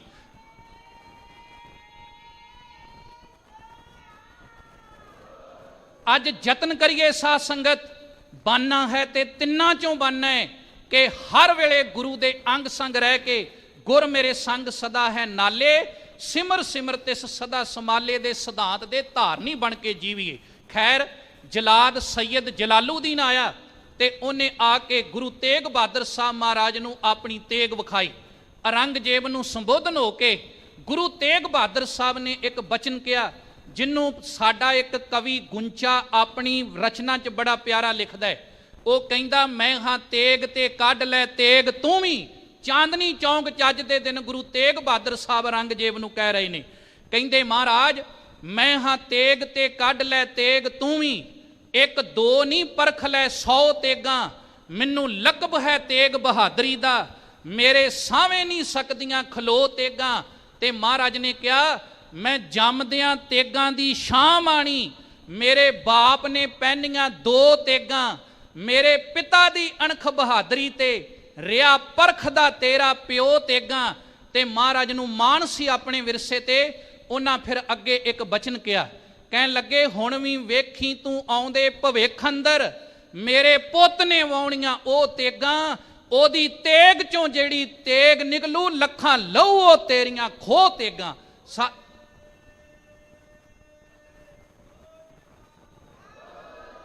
ਸੱਚਮੁੱਚ ਜਿਹੜਾ ਲਕਬ ਸਾਧ ਸੰਗਤ 13 ਸਾਲ ਦੀ ਉਮਰ ਵਿੱਚ ਕਰਤਾਰਪੁਰ ਦੀ ਧਰਤੀ ਤੇ ਗੁਰੂ ਹਰਗੋਬਿੰਦ ਸਾਹਿਬ ਨੇ ਦਿੱਤਾ, ਕਿਉਂਕਿ ਮਹਾਰਾਜ ਜੋਧੇ ਮਾਂ ਬਲੀ ਸੂਰਮੇ ਸਨ। ਔਰ ਜਦੋਂ ਮਾਤਾ ਜੀ ਸੁਨੇਹਾ ਭੇਜਦੇ ਨੇ ਨਾ ਕਰਤਾਰਪੁਰ ਦੇ ਯੁੱਧ ਵਿੱਚ ਕਿ ਪੁੱਤਰ ਵਾਪਸ ਆ ਜਾਵੇ, ਬੜਾ ਲੰਬਾ ਸਮਾਂ ਹੋ ਗਿਆ ਲੜਦਿਆਂ, ਮਹਾਰਾਜ ਦੀ ਸੂਰਮ ਗਤੀ ਵੇਖੋ। ਉਹਨਾਂ ਉੱਥੇ 2 ਬਚਨ ਕਹੇ, ਕਹਿਣ ਲੱਗੇ, ਮਾਤਾ ਜੀ ਸੂਰਮਾ 2 ਹੀ ਤਰੀਕਿਆਂ ਨਾਲ ਯੁੱਧ ਦੇ ਮੈਦਾਨ ਚੋਂ ਵਾਪਸ ਆਉਂਦਾ ਹੈ, ਇੱਕ ਤਾਂ ਉਦੋਂ ਜਦੋਂ ਯੁੱਧ ਜਿੱਤ ਜਾਵੇ, ਉਹਨੂੰ ਫਤਿਹ ਮਿਲ ਜਾਵੇ, ਜਿੱਤ ਕੇ ਆਵੇ, ਤੇ ਦੂਜਾ ਫਿਰ ਉਹਦਾ ਪਵਿੱਤਰ ਸਰੀਰ ਹੀ ਵਾਪਸ ਆਉਂਦਾ ਲਾਸ਼ ਦੇ ਰੂਪ ਵਿੱਚ। ਉਹ ਸੂਰਮਾ ਨਹੀਂ ਜਿਹੜਾ ਯੁੱਧ ਨੂੰ ਅੱਧ ਵਿਚਾਲੇ ਛੱਡ ਕੇ ਆ ਜਾਵੇ। ਤੇ ਗੁਰੂ ਹਰਗੋਬਿੰਦ ਸਾਹਿਬ ਨੇ ਫਿਰ ਕਿਹਾ ਸੀ ਕਿ ਤੁਹਾਡਾ ਨਾਂ ਤਿਆਗ ਮੱਲ ਨਹੀਂ, ਅੱਜ ਤੋਂ ਤੁਹਾਡਾ ਨਾਂ ਤੇਗ ਬਹਾਦਰ। ਤੇ ਮਹਾਰਾਜ ਨੇ ਇੱਕ ਰਮਾਲ ਦਿੱਤਾ ਤੇ ਖਾਲਸਾ ਜੀ ਇੱਕ ਕਟਾਰ ਦਿੱਤੀ। ਵਿਦਵਾਨ ਕਹਿੰਦੇ ਨੇ ਉਹ ਗੁਰੂ ਹਰਗੋਬਿੰਦ ਸਾਹਿਬ ਦਾ ਦਿੱਤਾ ਰਮਾਲ ਸ੍ਰਿਸ਼ਟੀ ਦੀ ਚਾਦਰ ਬਣਿਆ, ਤੇ ਮਹਾਰਾਜ ਸੱਚੇ ਪਾਤਸ਼ਾਹ ਦੀ ਦਿੱਤੀ ਕਟਾਰ ਉਹ ਗੁਰੂ ਗੋਬਿੰਦ ਸਿੰਘ ਮਹਾਰਾਜ ਸੱਚੇ ਪਾਤਸ਼ਾਹ ਦੇ ਹੱਥ ਦਾ ਖੰਡਾ ਬਣਿਆ, ਜਿਨਨੇ ਅੰਮ੍ਰਿਤ ਛਕਾ ਕੇ ਸਾਡੇ ਅੰਦਰ ਉਹ ਅਣਖ ਦਲੇਰੀ ਤੇ ਯੁਰਤ ਭਰੀ ਕਿ ਸਾਧ ਸੰਗਤ ਇਸ ਹਿੰਦੁਸਤਾਨ ਦੀ ਧਰਤੀ ਦੀ ਖਾਲਸਿਆਂ ਨੇ ਕਾਇਆ ਕਲਪ ਕਰਕੇ ਰੱਖ ਦਿੱਤੀ। ਇੱਕ ਕਵੀ ਕਹਿੰਦਾ, ਜਦ ਡੁੱਲਦਾ ਖੂਨ ਸ਼ਹੀਦਾਂ ਦਾ, ਤਕਦੀਰ ਬਦਲਦੀ ਕੌਮਾਂ ਦੀ, ਰੰਬੀਆਂ ਨਾਲ ਖੋਪਰ ਲੈ ਜਾਂਦੇ, ਤਸਵੀਰ ਬਦਲਦੀ ਕੌਮਾਂ ਦੀ। ਯਾਦ ਰੱਖਣਾ, ਗੁਰੂ ਅਰਜਨ ਸਾਹਿਬ ਦੀ ਸ਼ਹੀਦੀ ਹੋਈ, ਸਿੱਖਾਂ ਨੂੰ ਅਕਾਲ ਤਖਤ ਮਿਲਿਆ। 9ਵੇਂ ਪਾਤਸ਼ਾਹ ਗੁਰੂ ਤੇਗ ਬਹਾਦਰ ਸਾਹਿਬ ਦੀ ਸ਼ਹੀਦੀ ਹੋਈ, ਸਾਡੀ ਕੌਮ ਨੂੰ ਖਾਲਸਾ ਪੰਥ ਮਿਲਿਆ। ਤੇ ਜਿੱਦਣ ਛੋਟੇ ਸਾਹਿਬਜ਼ਾਦੇ ਤੇ ਵੱਡੇ ਸਾਹਿਬਜ਼ਾਦਿਆਂ ਦਾ ਪਵਿੱਤਰ ਖੂਨ ਇਸ ਹਿੰਦੁਸਤਾਨ ਦੀ ਧਰਤੀ ਤੇ ਡੁੱਲਿਆ, ਸਾਡੀ ਕੌਮ ਨੂੰ ਖਾਲਸਾ ਰਾਜ ਮਿਲਿਆ। ਇਸ ਕਰਕੇ ਕਦੇ ਵੀ ਕਿਸੇ ਸ਼ਹੀਦ ਦਾ ਡੁੱਲਿਆ ਖੂਨ ਵਿਅਰਥ ਨਹੀਂ ਜਾਂਦਾ। ਔਰੰਗਜ਼ੇਬ ਇੰਨਾ ਕਲਪ ਚੁੱਕਾ ਸੀ, ਅੰਦਰੋਂ ਖੋਖਲਾ ਹੋ ਚੁੱਕਾ ਸੀ, ਉਹਨੇ ਫੈਸਲਾ ਕਰ ਲਿਆ ਕਿ ਗੁਰੂ ਦੀ ਸ਼ਹੀਦੀ ਤੋਂ ਬਾਅਦ ਇਹਨਾਂ ਦੇ ਪਵਿੱਤਰ ਸਰੀਰ ਦੇ 4 ਟੋਟੇ ਕਰਕੇ ਮੈਂ ਦਿੱਲੀ ਦੇ 4 ਦਰਵਾਜ਼ਿਆਂ ਤੇ ਟੰਗ ਦਿਆਂਗਾ। ਪਰ ਸਿੱਖਾਂ ਨੇ ਦਿੱਲੀ ਦੀ ਧਰਤੀ ਤੇ ਦਿੱਲੀ ਦੀ ਦਿਲਵਾਲੀ ਗਲੀ 'ਚ ਭਾਈ ਨਾਨੂ ਤੇ ਭਾਈ ਅੱਡਣ ਦੇ ਘਰ ਜ਼ਬਰਦਸਤ ਮੀਟਿੰਗ ਕੀਤੀ। ਭਾਈ ਜੈਤਾ ਜੀ, ਭਾਈ ਲੱਖੀ ਸ਼ਾਹ ਵਣਜਾਰਾ, ਇਹਨਾਂ ਦੀਆਂ ਡਿਊਟੀਆਂ ਲੱਗੀਆਂ ਔਰ ਮਹਾਰਾਜ ਦਾ ਧੜ ਲੱਖੀ ਸ਼ਾਹ ਵਣਜਾਰਾ ਲੈ ਗਿਆ ਹਨੇਰੀ ਤੋਂ ਬਾਅਦ, ਤੇ ਭਾਈ ਜੈਤਾ ਮਹਾਰਾਜ ਦਾ ਸੀਸ ਚੁੱਕ ਕੇ ਆਨੰਦਪੁਰ ਦੀ ਧਰਤੀ ਤੇ ਆਇਆ। ਉਹ ਦੁਨੀਆ ਦਾ ਖਾਲਸਾ ਜੀ ਇੱਕੋ ਹੀ ਇੱਕ ਰਹਿਬਰ, ਜਿਹਦੇ 2 ਸੀਸ ਗੰਜ ਨੇ, ਜਿਹਦਾ ਅੰਤਮ ਸੰਸਕਾਰ 2 ਜਗ੍ਹਾ ਤੇ ਹੋਇਆ ਹੈ। ਇੱਕ ਸਾਧ ਸੰਗਤ ਸੀਸ ਗੰਜ ਦਿੱਲੀ ਦੀ ਧਰਤੀ ਤੇ ਹੈ, ਤੇ ਦੂਜਾ ਸੀਸ ਗੰਜ ਸ਼੍ਰੀ ਆਨੰਦਪੁਰ ਸਾਹਿਬ ਦੀ ਧਰਤੀ ਤੇ ਹੈ। ਇਸ ਕਰਕੇ ਮਹਾਰਾਜ ਸੱਚੇ ਪਾਤਸ਼ਾਹ ਦੀ ਸ਼ਹੀਦੀ ਕੌਮ ਦੇ ਅੰਦਰ ਇੱਕ ਰੂਹ ਫੂਕ ਗਈ। ਨਿੱਕੀ ਜੀ ਗੱਲ ਮੈਂ ਜ਼ਰੂਰ ਕਹਿਣੀ ਚਾਹੁੰਦਾ ਹਾਂ। ਸਾਧ ਸੰਗਤ ਜੀ ਵੇਖੋ, ਮੇਰੀ ਬੇਨਤੀ ਹੈ, ਅੱਜ ਵੀ ਔਰੰਗਜ਼ੇਬ ਦੀ ਕਬਰ ਹੈ ਔਰੰਗਾਬਾਦ, ਤੇ ਜਦੋਂ ਉੱਥੇ ਜਾਵੇ ਨਾ ਕੋਈ, ਤੇ ਕਬਰਾਂ ਇਦਾਂ ਦੀਆਂ ਬਣਦੀਆਂ, ਇਦਾਂ ਦੀ ਉਹਨਾਂ ਨੂੰ ਸ਼ੇਪ ਦਿੱਤੀ ਜਾਂਦੀ ਹੈ ਵੀ ਉੱਪਰੋਂ ਬਿਲਕੁਲ ਉਹ ਨੰਗੀਆਂ ਹੁੰਦੀਆਂ ਹਨ, ਵੀ ਛੱਤ ਨਹੀਂ ਹੁੰਦੀ। ਤੇ ਇੱਕ ਵਿਦਵਾਨ ਕਹਿੰਦਾ, ਮੈਂ ਉਹਦੀ ਕਬਰ ਤੇ ਗਿਆ, ਵੇਖਿਆ ਵੀ ਉੱਥੇ ਦੀਵਾ ਵੱਟੀ ਕਰਨ ਵਾਲਾ ਬੰਦਾ ਭੀਖ ਮੰਗ ਕੇ ਆਪਣਾ ਗੁਜ਼ਾਰਾ ਕਰਦਾ ਪਿਆ। ਕਹਿੰਦਾ ਮੈਂ ਉੱਥੇ ਖੜਾ ਸੀ ਤੇ ਬੱਦਲਵਾਈ ਹੋਈ, ਕੀ ਵੇਖਿਆ ਕਿ ਉੱਪਰੋਂ ਮੀਂਹ ਆਉਣ ਦੇ ਪੂਰੇ ਚਾਂਸ ਨੇ, ਤੇ ਮੇਰੇ ਮਨ ਵਿੱਚ ਖਿਆਲ ਆਇਆ, ਮਨਾ ਕੋਈ ਬੰਦਾ ਹੋਵੇਗਾ ਜਿਹੜਾ ਔਰੰਗਜ਼ੇਬ ਕਿਸੇ ਵੇਲੇ ਬਾਦਸ਼ਾਹ ਸੀ, ਇਹਦੀ ਕਬਰ ਦੇ ਉੱਤੇ ਤਰਪਾਲ ਜਾਂ ਚਾਨਣੀ ਤਾਨਣ ਵਾਸਤੇ ਅੱਗੇ ਆਵੇਗਾ। ਕਹਿੰਦਾ ਮੈਂ ਵੇਂਦਾ ਰਿਹਾ, ਕੋਈ ਬੰਦਾ ਨਹੀਂ ਆਇਆ। ਉਹਨੇ ਫਿਰ ਇੱਕ ਗੱਲ ਕਹੀ, ਕਹਿੰਦਾ ਹੇ ਖੁਦਾ, ਹੇ ਰੱਬ ਜੀ, ਵੇਖੋ ਸਮੇਂ ਦੀ ਕਰਵਟ, ਇਹ ਹਿੰਦੁਸਤਾਨ ਦਾ ਬਾਦਸ਼ਾਹ ਸੀ, ਕਿਸੇ ਸਮੇਂ ਤੇ ਕਹਿੰਦਾ ਸੀ ਮੇਰੇ ਹੁਕਮ ਤੋਂ ਬਗੈਰ ਇਸ ਹਿੰਦੁਸਤਾਨ ਦੀ ਧਰਤੀ ਤੇ ਪੱਤਾ ਨਹੀਂ ਝੂਲ ਸਕਦਾ। ਕਹਿੰਦੇ ਵੇਖੋ ਜਿਹੜਾ ਇਹੋ ਜਿਹਾ ਗਰੂਰ ਕਰਨ ਵਾਲਾ ਬਾਦਸ਼ਾਹ, ਕੱਟੜ ਬਾਦਸ਼ਾਹ, ਜ਼ੁਲਮ ਕਰਨ ਵਾਲਾ ਬਾਦਸ਼ਾਹ, ਅੱਜ ਉਹਦੀ ਕਬਰ ਦੇ ਉੱਤੇ ਕੋਈ ਤਰਪਾਲ ਤਾਨਣ ਵਾਲਾ ਨਹੀਂ। ਤੇ ਦੂਜੇ ਪਾਸੇ ਗੁਰੂ ਤੇਗ ਬਹਾਦਰ ਸਾਹਿਬ ਦਾ ਅਸਥਾਨ ਦਿੱਲੀ ਚਾਂਦਨੀ ਚੌਂਕ ਗੁਰਦੁਆਰਾ ਸੀਸਗੰਜ ਸਾਹਿਬ, ਅੱਜ ਵੀ ਜਾ ਕੇ ਵੇਖੋ ਮਹਾਰਾਜ ਗੁਰੂ ਤੇਗ ਬਹਾਦਰ ਸਾਹਿਬ ਦੇ ਸੀਸ ਤੇ ਸੋਨੇ ਦੇ ਛਤਰ ਝੂਲਦੇ ਪਏ ਹਨ। ਇਸ ਕਰਕੇ ਸਾਧ ਸੰਗਤ ਸੱਚ ਹਮੇਸ਼ਾ ਜਿੰਦਾ ਰਿਹਾ ਹੈ ਤੇ ਸੱਚ ਨੇ ਜਿੰਦਾ ਰਹਿਣਾ ਹੈ। ਇਹ ਧੰਨ ਗੁਰੂ ਤੇਗ ਬਹਾਦਰ ਸਾਹਿਬ ਸੱਚੇ ਪਾਤਸ਼ਾਹ ਮਹਾਰਾਜ ਦੀ ਸ਼ਹੀਦੀ ਦਾ ਦਿਨ ਸੀ ਔਰ ਆਪ ਸੰਗਤਾਂ ਨੇ ਬੜੇ ਪਿਆਰ ਸਤਿਕਾਰ ਨਾਲ ਹਾਜ਼ਰੀ ਭਰੀ। ਇਸ ਕਰਕੇ ਸਾਧ ਸੰਗਤ ਮੇਰੀ ਬੇਨਤੀ ਹੈ ਕਿ ਅੱਜ ਆਪਾਂ ਮਹਾਰਾਜ ਸੱਚੇ ਪਾਤਸ਼ਾਹ ਜੀ ਦੀ ਸ਼ਹੀਦੀ ਤੋਂ ਇਹ ਪ੍ਰੇਰਨਾ ਲੈਣ ਦਾ ਯਤਨ ਕਰੀਏ ਕਿ ਜਿਵੇਂ ਉਹਨਾਂ ਤਿੰਨਾਂ ਸਿੱਖਾਂ ਨੇ ਇਤਿਹਾਸ ਦੁਹਰਾਇਆ। 2 ਬਚਨ ਕਹਿ ਕੇ ਮੈਂ ਸਮਾਪਤੀ ਵਾਲੇ ਪਾਸੇ ਆਵਾਂਗਾ ਕਿ ਧੰਨ ਗੁਰੂ ਗ੍ਰੰਥ ਸਾਹਿਬ ਦੀ ਬਾਣੀ ਸ੍ਰੀ ਰਾਗ ਤੋਂ ਸ਼ੁਰੂ ਹੁੰਦੀ ਹੈ ਤੇ ਮਹਾਰਾਜ ਸਾਹਿਬ ਜੀ ਦਾ ਆਖਰੀ ਰਾਗ ਜੈਜਾਵੰਤੀ ਹੈ। ਜੈਜਾਵੰਤੀ ਤੋਂ ਪਹਿਲਾਂ ਇੱਕ ਰਾਗ ਆਉਂਦਾ ਜਿਹਨੂੰ ਆਪਾਂ ਪ੍ਰਭਾਤੀ ਰਾਗ ਕਹਿੰਦੇ ਹਾਂ। ਅਸਲ 'ਚ ਇਹ ਸੰਕੇਤ ਦਿੰਦੀ ਹੈ ਸਾਨੂੰ ਬਾਣੀ ਵੀ ਜਦੋਂ ਕਿਤੇ ਤੇਰੇ ਚੋਂ ਗੁਣਾ ਰੂਪੀ ਸ਼ਾਮ ਪੈਣ ਲੱਗੇ, ਵੀ ਗੁਣ ਖਤਮ ਹੋਣ ਤੇ ਸ਼ਾਮਾਂ ਪੈਣ ਲੱਗਣ। ਸ੍ਰੀ ਰਾਗ ਸ਼ਾਮਾਂ ਦਾ ਰਾਗ ਹੈ ਨਾ, ਤੇ ਮਹਾਰਾਜ ਕਹਿੰਦੇ ਵੀ ਫਿਰ ਤੇਰੀ ਜ਼ਿੰਦਗੀ 'ਚ ਪ੍ਰਭਾਤ ਜ਼ਰੂਰ ਆਵੇਗੀ, ਤੂੰ ਸੱਚੇ ਮਨ ਨਾਲ ਵਾਹਿਗੁਰੂ ਦਾ ਨਾਮ ਜਪ। ਤੇ ਜਿੱਦਣ ਪ੍ਰਭਾਤ ਆ ਗਈ, ਪ੍ਰਭਾਤੀ ਰਾਗ ਦਾ ਅਰਥ ਹੀ ਇਹ ਹੈ, ਉਹਦੇ ਤੋਂ ਬਾਅਦ ਫਿਰ ਜਿੱਤ ਦਾ ਰਾਗ ਹੈ ਜੈਜਾਵੰਤੀ। ਤੇ ਜਿੱਦਣ ਤੇਰੀ ਜ਼ਿੰਦਗੀ 'ਚ ਗੁਣਾਂ ਦੀ ਪ੍ਰਭਾਤ ਆ ਗਈ ਤੇ ਸ਼ਾਮਾਂ ਖਤਮ ਹੋ ਗਈਆਂ, ਉਸ ਦਿਨ ਤੇਰੀ ਜ਼ਿੰਦਗੀ ਦੇ ਅੰਦਰ ਫਿਰ ਜ਼ਰੂਰ ਜਿੱਤ ਹੋਵੇਗੀ। ਇਹ ਜਿੱਤ ਦਾ ਰਾਗ ਹੈ। ਤੇ ਸਾਰੇ ਰਾਗ ਦੇ ਵਿੱਚ ਬਾਣੀ ਕੇਵਲ ਗੁਰੂ ਤੇਗ ਬਹਾਦਰ ਸਾਹਿਬ ਮਹਾਰਾਜ ਦੀ ਹੈ। ਅੱਜ ਵੀ ਰਾਜਸਥਾਨ ਦੀ ਧਰਤੀ ਤੇ ਜਦੋਂ ਕੋਈ ਰਾਜਾ ਜਿੱਤ ਕੇ ਆਵੇ ਤੇ ਉਸ ਵੇਲੇ ਜੈਜਾਵੰਤੀ ਰਾਗ ਵਿੱਚ ਸੋਹਲੇ ਪੜੇ ਜਾਂਦੇ ਹਨ ਵੀ ਇਹ ਜਿੱਤ ਕੇ ਆਇਆ, ਇਹ ਜਿੱਤ ਦਾ ਰਾਗ ਹੈ। ਇਸ ਕਰਕੇ ਮਾਨੋ ਗੁਰੂ ਤੇਗ ਬਹਾਦਰ ਸਾਹਿਬ ਨੇ ਅੱਜ ਦੇ ਦਿਨ ਸ਼ਹੀਦੀ ਦੇ ਕੇ ਦੁਨੀਆ ਤੇ ਉਹ ਜਿੱਤ ਕਾਇਮ ਕੀਤੀ ਕਿ ਇੱਥੇ ਵੀ ਜੈ ਜੈਕਾਰ ਹੋਈ ਤੇ ਪਰਲੋਕ 'ਚ ਵੀ ਜੈ ਜੈਕਾਰ ਹੋਈ।